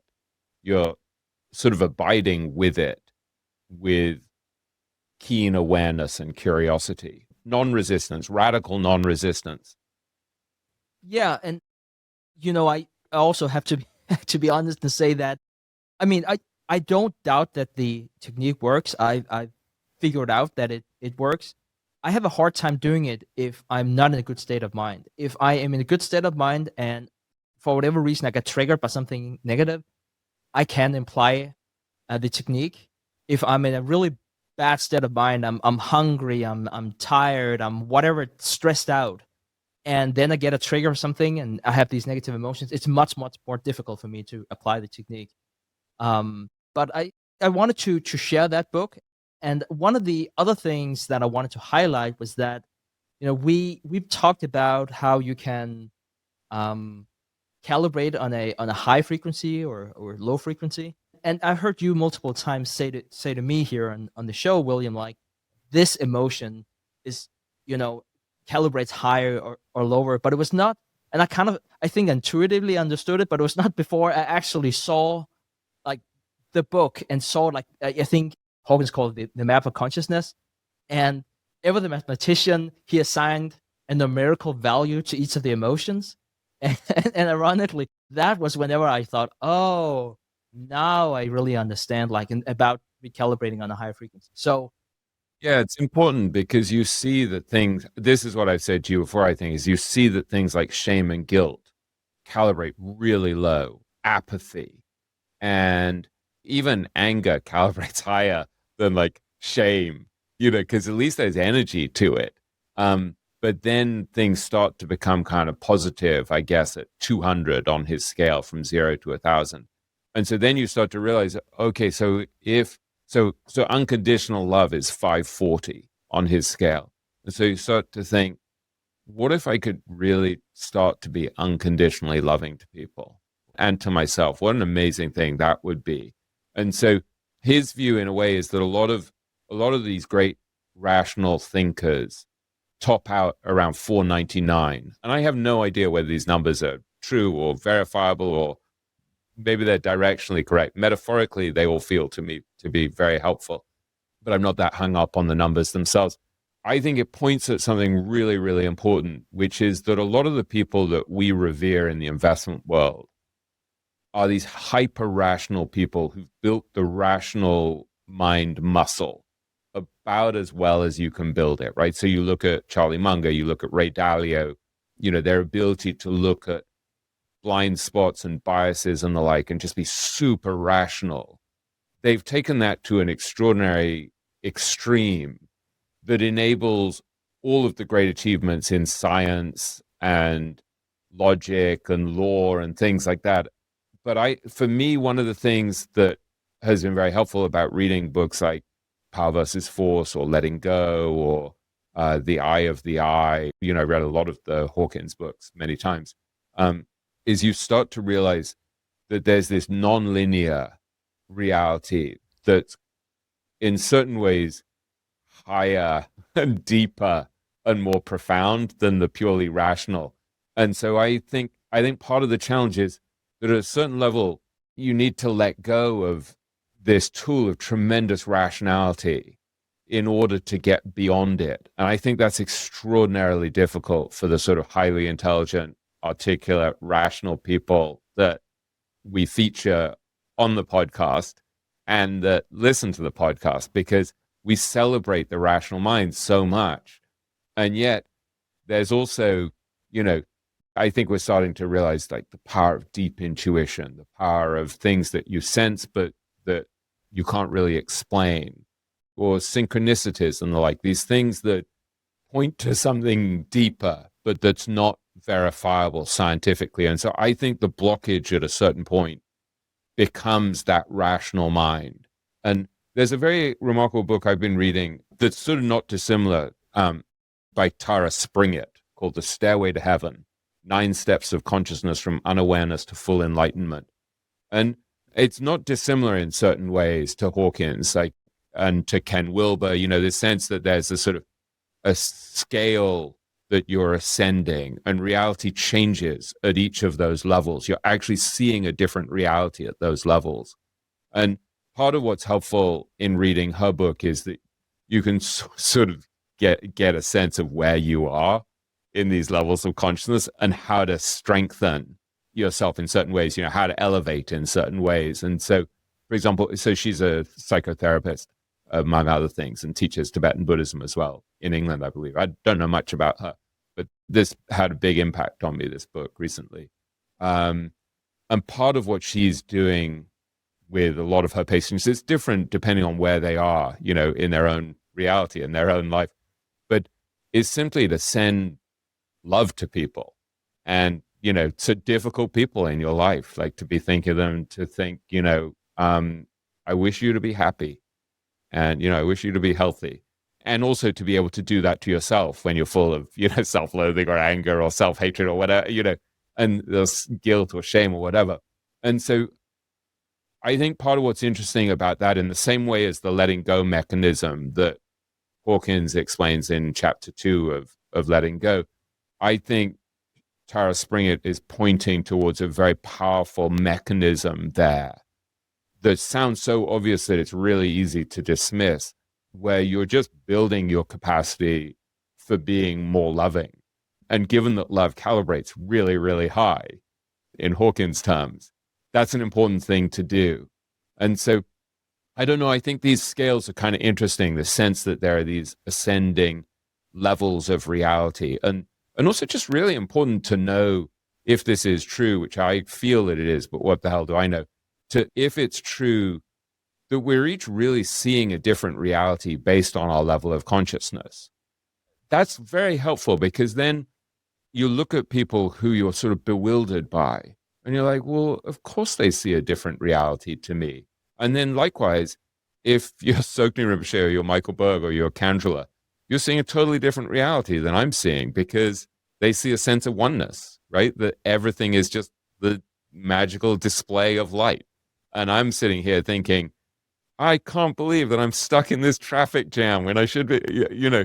So I think it helps you to sort of tread more gently a little bit and be aware that we're seeing such a narrow part of the picture, because we're seeing everything through the lens of our own level of consciousness. So that takes me to the other book I wanted to talk about, A Flame by Pico Iyer. I think the premise of the book, or perhaps I should say my premise, going to your point about how we all look at things from where we're coming from and our own consciousness. This idea of being alone with your thoughts, to me, that was very powerful. I sometimes find that to be challenging, depending on which state of mind that I'm in. And one way I measure that, and, it's terrible. I measure everything, but if I'm not in a good state of mind, I would typically have all kinds of stimuli. Typically, something I listen to, I'm very auditive, and it's not all negative. So a part of my job, a part of my play, a part of who I am is I listen to things because I find them interesting. So it's not like it's not necessarily I'm in a bad state of mind if I listen to one of William's podcasts, but I can certainly overdo it. Like if I'm in a bad state of mind because of whatever thing, I feel lonely or I feel angry or whatever it might be, I would sometimes listen to something almost regardless of what, just to have something so I'm not alone with my own thoughts, which I find to be a good short-term fix and a terrible long-term fix. And that's probably not how it should be addressed in the first place. Can I pause on that? Because I think you've actually put your finger on something that's hugely important that I think a lot of us are experiencing at the moment, which is that the world is so crazy at the moment, and it's so intense, and the news is so intense, and there's so many sources of dysregulation, so many things coming at us, that I think there's a very powerful tendency to numb ourselves or narcotize ourselves, whether it's me watching TV in the evening, or I find I'm always listening to podcasts, and it becomes, we're building that muscle, and we can say, well, I'm just a learning machine, and, like I'm a continuous learning machine, like Warren and Charlie and the like, and it's great. But sometimes it is just because we're numbing ourselves and that we don't want to be with our emotions. And so I think to resist that, and I'm speaking to myself here because this is something I'm keenly aware of my own falling short here. To be aware of that is really important. And if you look back at what Sogni Rinpoche was talking about with your beautiful monsters and handshake practice, that's another way of dealing with what David Hawkins is dealing with his letting go mechanism, which is you sit there and you recognize what's coming up. So you actually pause and you think, okay, so I want to numb myself now with a piece of toast or a piece of chocolate or 6 pieces of chocolate or 6 pieces of toast or another podcast or whatever, or more news. And just to recognize that and to do what he would call handshake practice, where you sort of nod at it and smile at it and you're like, oh, there you are. Okay, I see you. I see you there. I think that's really important because it's breaking a little bit of the immediate impulse to act on this thing that's really just sort of a Band-Aid over this kind of wound, an unsophisticated way of dealing with our anxiety or our fear or our loneliness or our sadness or whatever. And it's fine to narcotize ourselves a bit, but we don't want to give strength to it too much. And think of that famous line from Viktor Frankl, right? About how there's this moment of free choice in the space between stimulus and response. And so I think part of what meditation is doing is allowing you to expand that space between stimulus and response. I think Pico, who doesn't meditate, has constructed a life where he's been over 100 times to this monastery that he writes about in a flame. So he goes on retreat every quarter. He doesn't have a cell phone. He doesn't have a car. He's created like a really simple life, a very quiet life in the suburbs of Kyoto and Nara in Japan.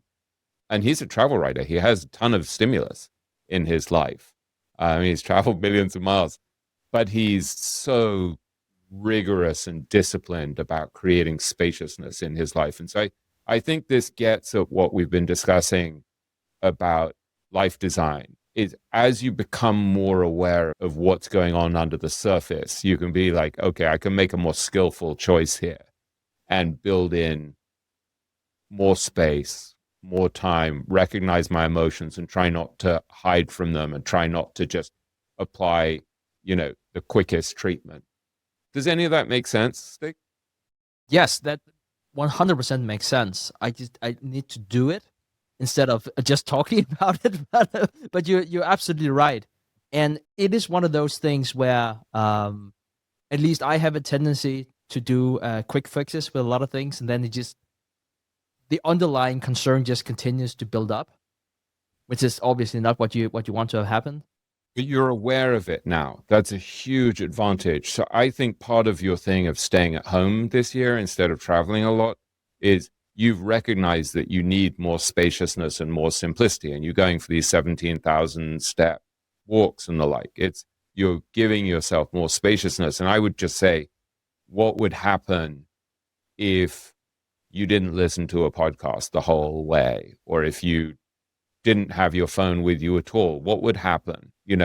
And so I think these are just sort of experiments in sort of, to put it in pretentious terms, experiments in microspaciousness. Like what would happen if you found little ways to inject more spaciousness? And I'm speaking to myself here as well. I'm big on narcotizing myself and numbing myself so that I'm not alone with my thoughts too much.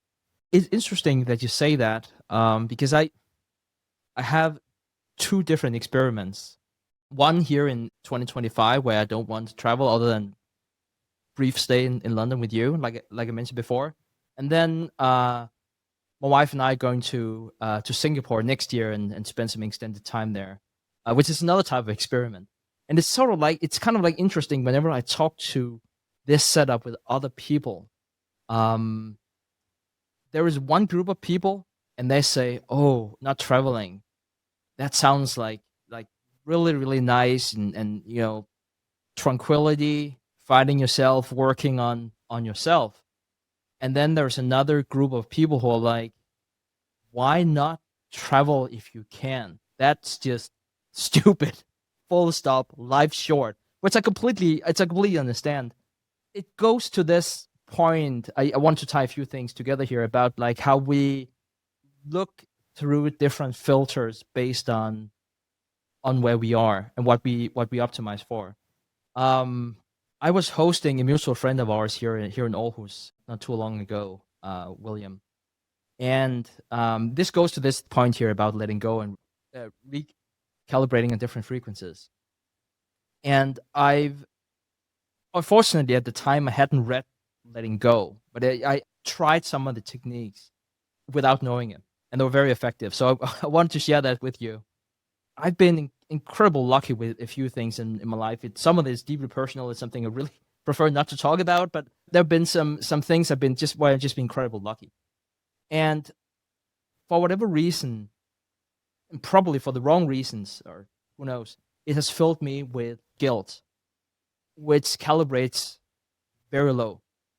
I think where that comes from is that I have someone close to me that's sort of like falling in hard times of no fault of her own, and I don't know. I think that's sort of like where the guilt is coming from. I really don't know. But what a friend said to me whenever I was talking to him about this emotion, he said to me that he has likewise been very, very lucky. I should also say he's extremely talented and worked really, really hard.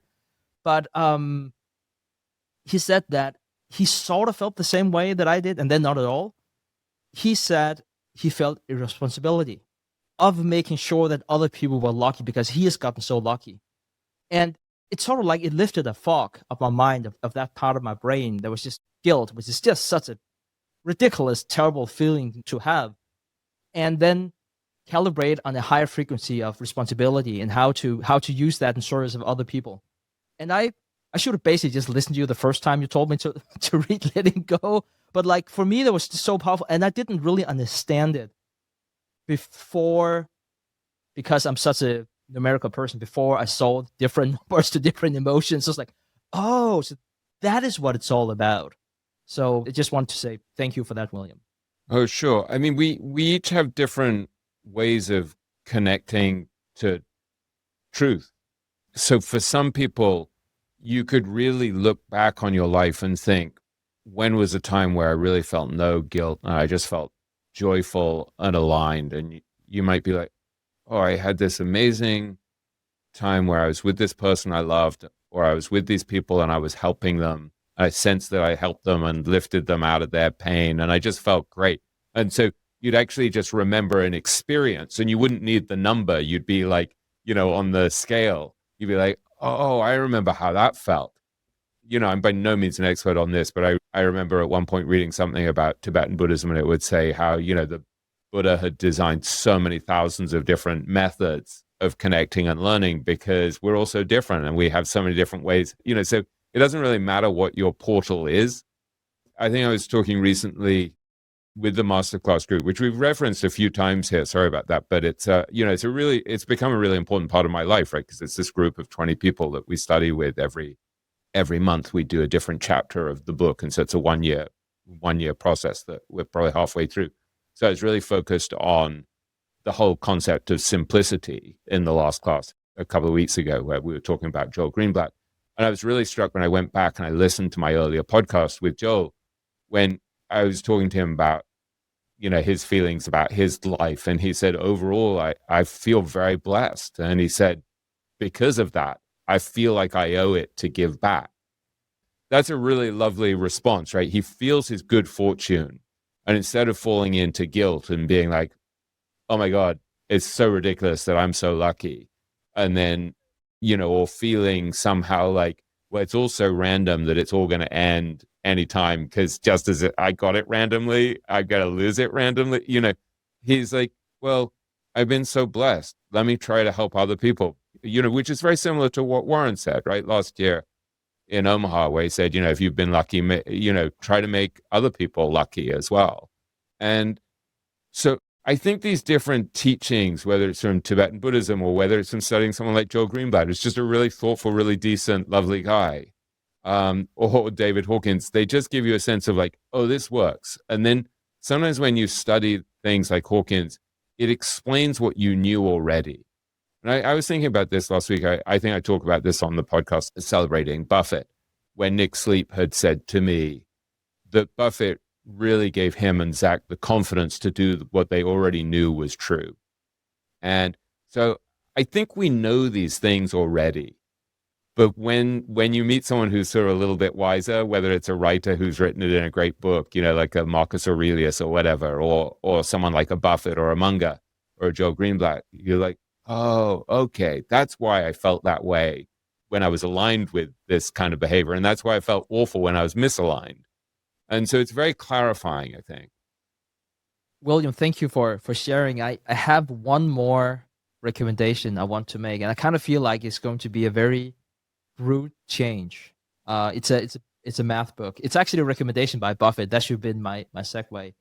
Yeah, it's a book called Fermat's Last Theorem, and I think it's a bit of an acquired taste. For me, it was the best book I read last quarter. Not helpful in the same way as A Flame and Letting Go. It's just like to me, it read like a thriller. To most people, it would probably just put them to sleep. But it's sort of like, is what it is, and I still wanted to share it. Some of you might remember math, basic math. You learn Pythagoras. He taught us that x squared plus y squared equals c squared. And then the French mathematician Fermat, he made this bold claim that x in the power of n plus y in the power of n equals z in the power of n, and it has no whole number solution for any n higher than 2. So I feel like a bit of a jerk as I'm saying this next, because it makes for a terrible podcast, especially if you can't see it in front of you. But like in essence, it's actually a very simple, and it looks simple, at least if you're a math nerd. For the rest of the world, it's probably like, what he's talking about now. But anyways, what was interesting is that Fermat claimed to be able to prove this theorem, but the proof was never found. And it's not simple at all. Once you really start digging, it has been something that mathematicians have been trying to prove for centuries. And, it's kind of like ironic that the first time I read it, I was like, I should say it has been proven, but the first time I read it, I was like, oh, I can do that. And it was just like, come on, like, no, the greatest mathematicians have been puzzled by this problem for centuries. No, of course you can't solve it. And so it's such a wonderful book, and I really fell into this rabbit hole with the story. And there's this one line that really stuck with me. There's this math blog. Yes, there are such things as math blogs out there. And the writer then said, I think we all remember where we were whenever we heard that Fermat's last theorem was proven. And to me, that was just such a wonderful and liberating quote, because I would imagine that 99.99% of the people listening to this podcast have never heard about the theorem before. And if they have, they probably do not remember where they were whenever they heard it got proven. And it's one of those things where, so for example, I was not in Omaha, and I felt like whenever Buffett made his surprise announcement there at the end, I was like, oh my God, like this is historic. Like this is something that people are going to be talking about, for thousands of years. Like this is amazing. And don't get me wrong, I wanted to have been there, and the, standing ovation. It was just like, it was such a beautiful thing. And I was just sitting in my couch, right? But that quote very much goes to that feeling where we are all in our own pocket of the world. And regardless of how successful you are, how much you fail, 8 billion people on this planet couldn't care less about it. And at least to me, there's something really liberating about that. William. That's great. Yeah. And tell us the name of the author. Simon Singh. Yeah, I love that. I'm going to recommend 2 related things, one of which is a documentary film and one of which is a book. And they're totally related, as people will see. So I don't know if anyone other than me noticed this and was excited by it, but Warren in the AGM used the phrase turn every page 3 times by my count. And he talked, for example, at one point, he said, if I remember rightly, he talked about how he found the Japanese companies, those 5 big holding companies, by reading, I think it was like a 2,000-page book. And, these things just jumped out at him. And then later, I think he was talking about doing lots of shoe leather reporting as a young investor, maybe when he was about 24. And I can't remember whether it was this happened obviously when he was at Geico, right? Where he went to Geico as a young man, and he knocked at the door and it was closed, and someone lets him in, and he ends up meeting the CEO and hearing all about it. And it ends up becoming, one of his great investments. And then there was another similar reporting story where he did sort of shoe leather reporting research on a company. And I think if I remember rightly, he talked about how Jay Pritzker gave him an amazing lesson about business and investing. And a couple of times he would say, so that also goes under the category of turn every page. And so no one there practically, I'm assuming, actually knew what he was referring to, which is a documentary called Turn Every Page, which is about the relationship between the great nonfiction writer Robert Caro, who wrote so far 4 books about Lyndon Baines Johnson, and also The Power Broker, this 1,300-page book about Robert Moses and the building of New York, and his relationship with his editor, a guy called Robert Gottlieb, who's the greatest editor of his generation. And I started rewatching that documentary earlier this week because I was like, I had loved it when it came out a year or two ago. It was made by Robert Gottlieb's daughter, so the editor's daughter, because Caro and Gottlieb are both kind of ornery and private, and neither of them would have wanted to give anyone access. But finally, Gottlieb was convinced to give access by his daughter. And so what you have is the greatest nonfiction biographer of his generation, Robert Caro, and his editor, who edited The New Yorker, but before that was head of Knopf, and before that was head of Simon & Schuster. You have them talking about their 50-year relationship and how they created these astounding books. And one of the things that Caro says fairly early in the movie is that he had been at Princeton, and he was a young reporter, and he was hired at Newsday. And there was a managing editor at Newsday who hated kids from fancy schools. So Caro claimed that as a joke, he was hired while this guy, Alan Hathaway, the managing editor, was away. And so Hathaway, the managing editor, comes back and finds this kid from Princeton, Caro, and is like totally unimpressed and won't talk to him. And then one day Caro is going through these federal agency files, and he writes a long memo on it. And he gets summoned to see Alan Hathaway, the managing editor, and he's expecting to be fired. And Hathaway says to him, from now on, you do investigative work. And he says, basically, I didn't know that someone educated at Princeton could do such good research. And he gives Caro one piece of advice, and these are his exact words. He says, just remember one thing, turn every page, never assume anything, turn every goddamn page. And so Buffett sees something in this documentary that really profoundly impacts him. And I know that it impacted him because I went to a party, I think last year, and there were a couple of people talking about how one of them was related to the woman who, I may be gobbling this, but I think I have this right. One of them was like a sister or something or a relative of the woman who had made the film. And Buffett had flown her out to Omaha to meet her because he loved the film so much. And so I'm kind of putting together these things, and I'm like, oh, that's so cool. Like Buffett has been making these references to this documentary because it in some ways embodies what he does, which is this kind of really painstaking work of research without,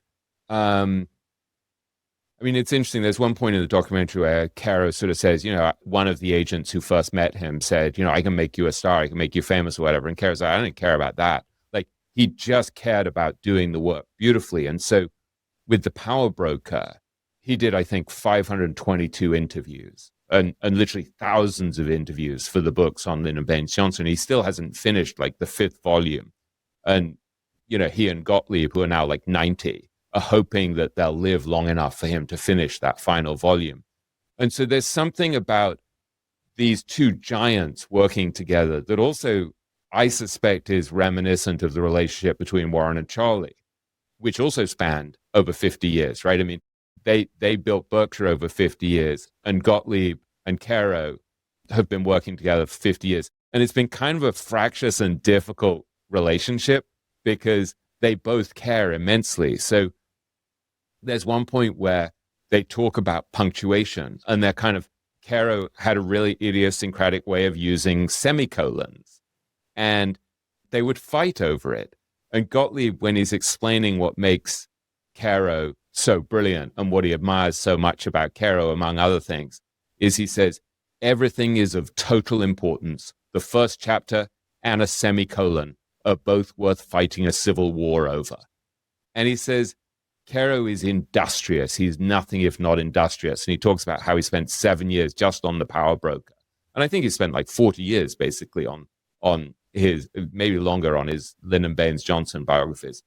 And so in some ways, it's about a whole philosophy of life where you're doing everything with an extraordinary attention to detail and quality.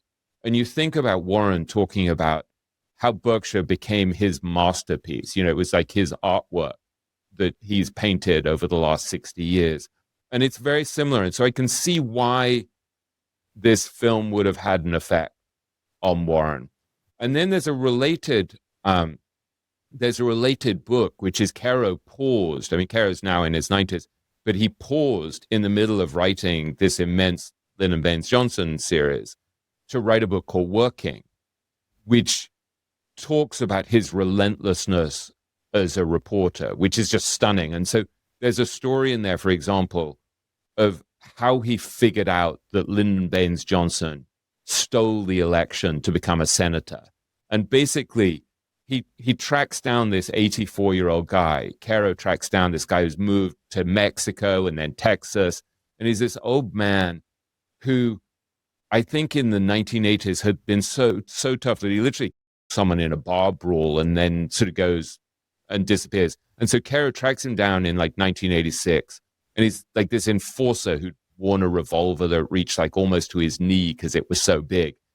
And he basically confesses to Caro about how he tampered with this vote in 1948 and how he'd lied under oath about it. And he talks about how he had pulled paper ballots out of the box. And he said, if they weren't for Johnson, I made them for Johnson. And he gives Caro this 94-page manuscript that he'd written about what happened because he wants to tell the truth before he dies. And so there's something kind of really beautiful about this mindset of just relentless reporting. And Caro said, I think in the book, that he said, now if anyone ever says, we wonder if Lyndon Johnson stole that election, the Senate election, he's like, now we know, like he proved it. And so there's a beautiful thing in that book that I'll just read you very quickly before I let you go. And he says, there was a part of him that kept leading him to think of new avenues of research that even as I thought of them, I felt was crucial to head down. It wasn't something about which I had a choice. In reality, I had no choice at all. In my defense, while I'm aware that there is no truth, no objective truth, no single truth, no truth about anything, there are facts, objective facts, discernible and verifiable. And the more facts you accumulate, the closer you come to whatever truth there is. And finding facts through reading documents or through interviewing and re-interviewing can't be rushed. It takes time. Truth takes time. And I gave us a talk recently for an investment firm about the art of interviewing. One of the things that I focused on was Caro and this idea that truth takes time. And I think it gets at something really essential and eternal about both investing and writing and interviewing and anything that you do with any quality is truth takes time. And there's this kind of this obsessiveness, this relentlessness that you need. And there's a beautiful thing in the film where there's a Chet Baker song called Do It the Hard Way that plays, I think, at the end of the film, if I remember rightly. And I was looking in my notes in my phone that I'd written ages ago when I first watched the film. And I wrote, you have to focus on what matters and what you're great at and care about every semicolon. You have to want things to endure in a world of entropy. And so that's my note to myself, right? Is focus on what matters and what you're great at and care about every semicolon. Because, we live in a world of entropy where most things die sort of unnoticed, right? And Caro said that the reason he rewrote every section of his book so many times, first by hand and then eventually typing it, is that he said, I want these books to endure.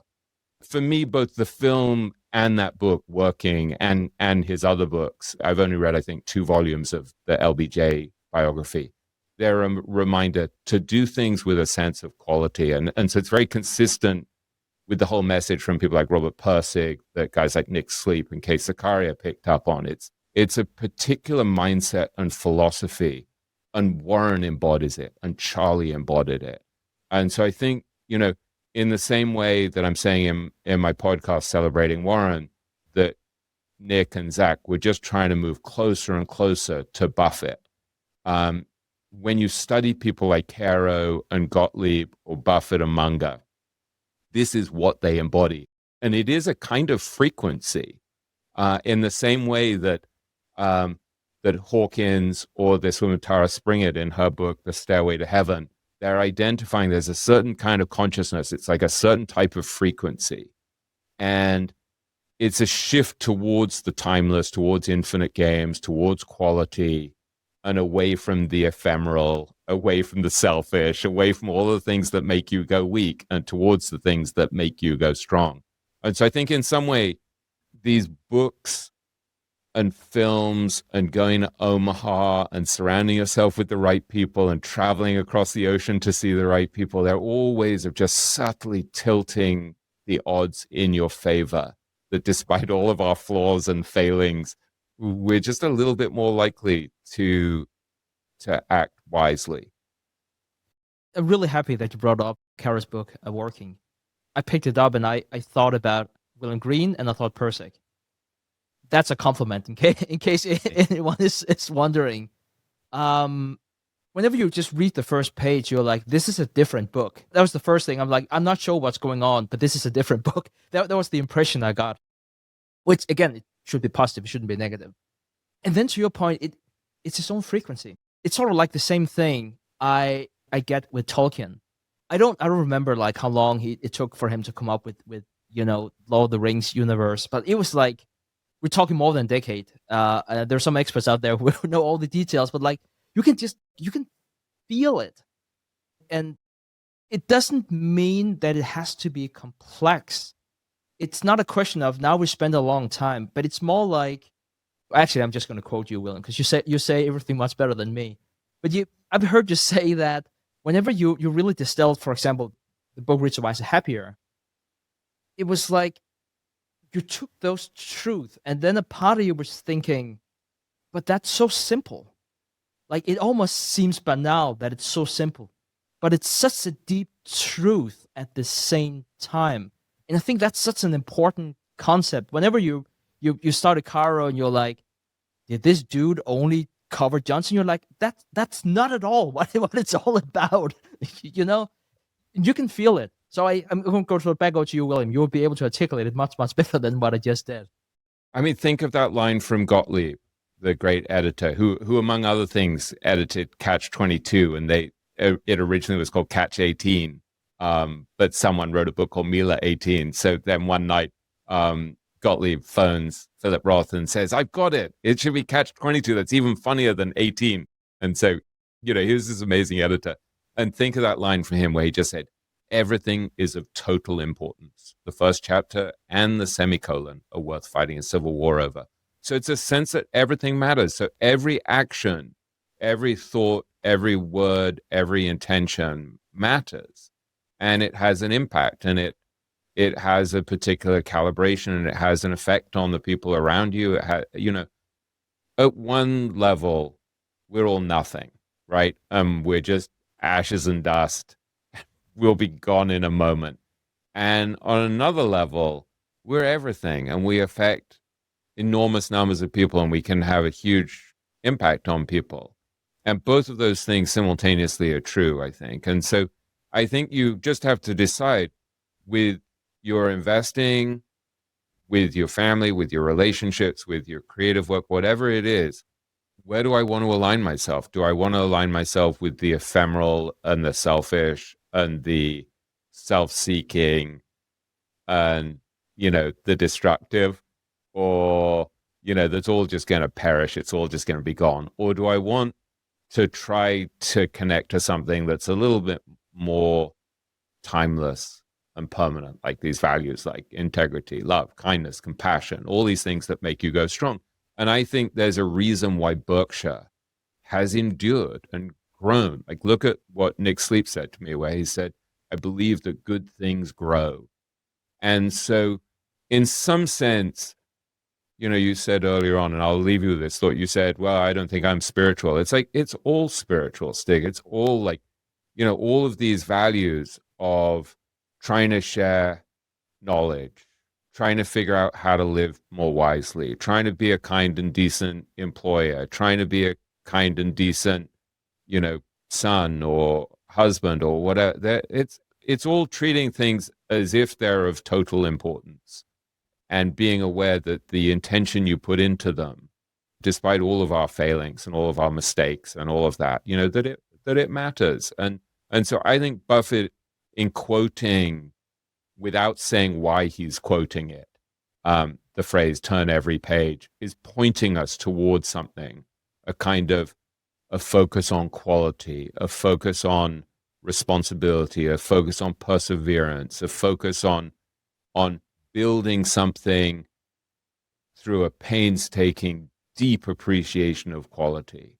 And so I think that leaves us with a sense that, in whatever way we can, we should try to shift the balance in the same way that Warren has.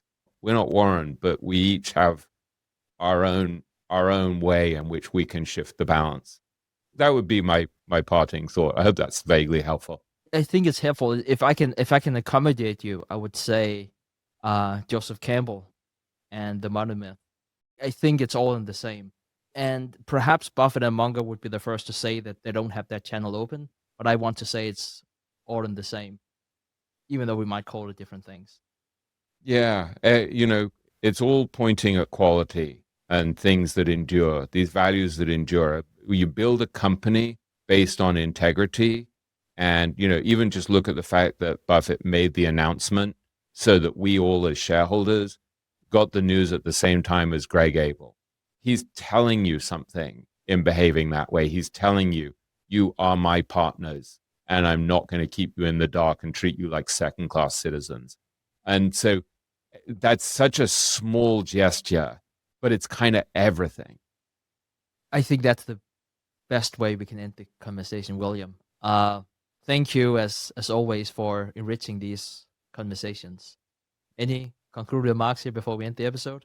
No, it's been a total delight chatting with you. And I always start with a sense of like, we're not going to have anything to say. And then I'm always shocked that we can't stop talking. So anyone who's made it to this stage of the podcast, you deserve some sort of gold medal. Well said. All right. Thank you, William. Thanks. Hawkins said that simple kindness to oneself and all that lives is the most powerful transformative force of all. And so that, in a way, for me, becomes sort of the North Star. It's like, well, I'm going to be flawed in so many ways. I'm going to do so many stupid things. I'm going to trip up so many times. But let me at least try to be consistently kinder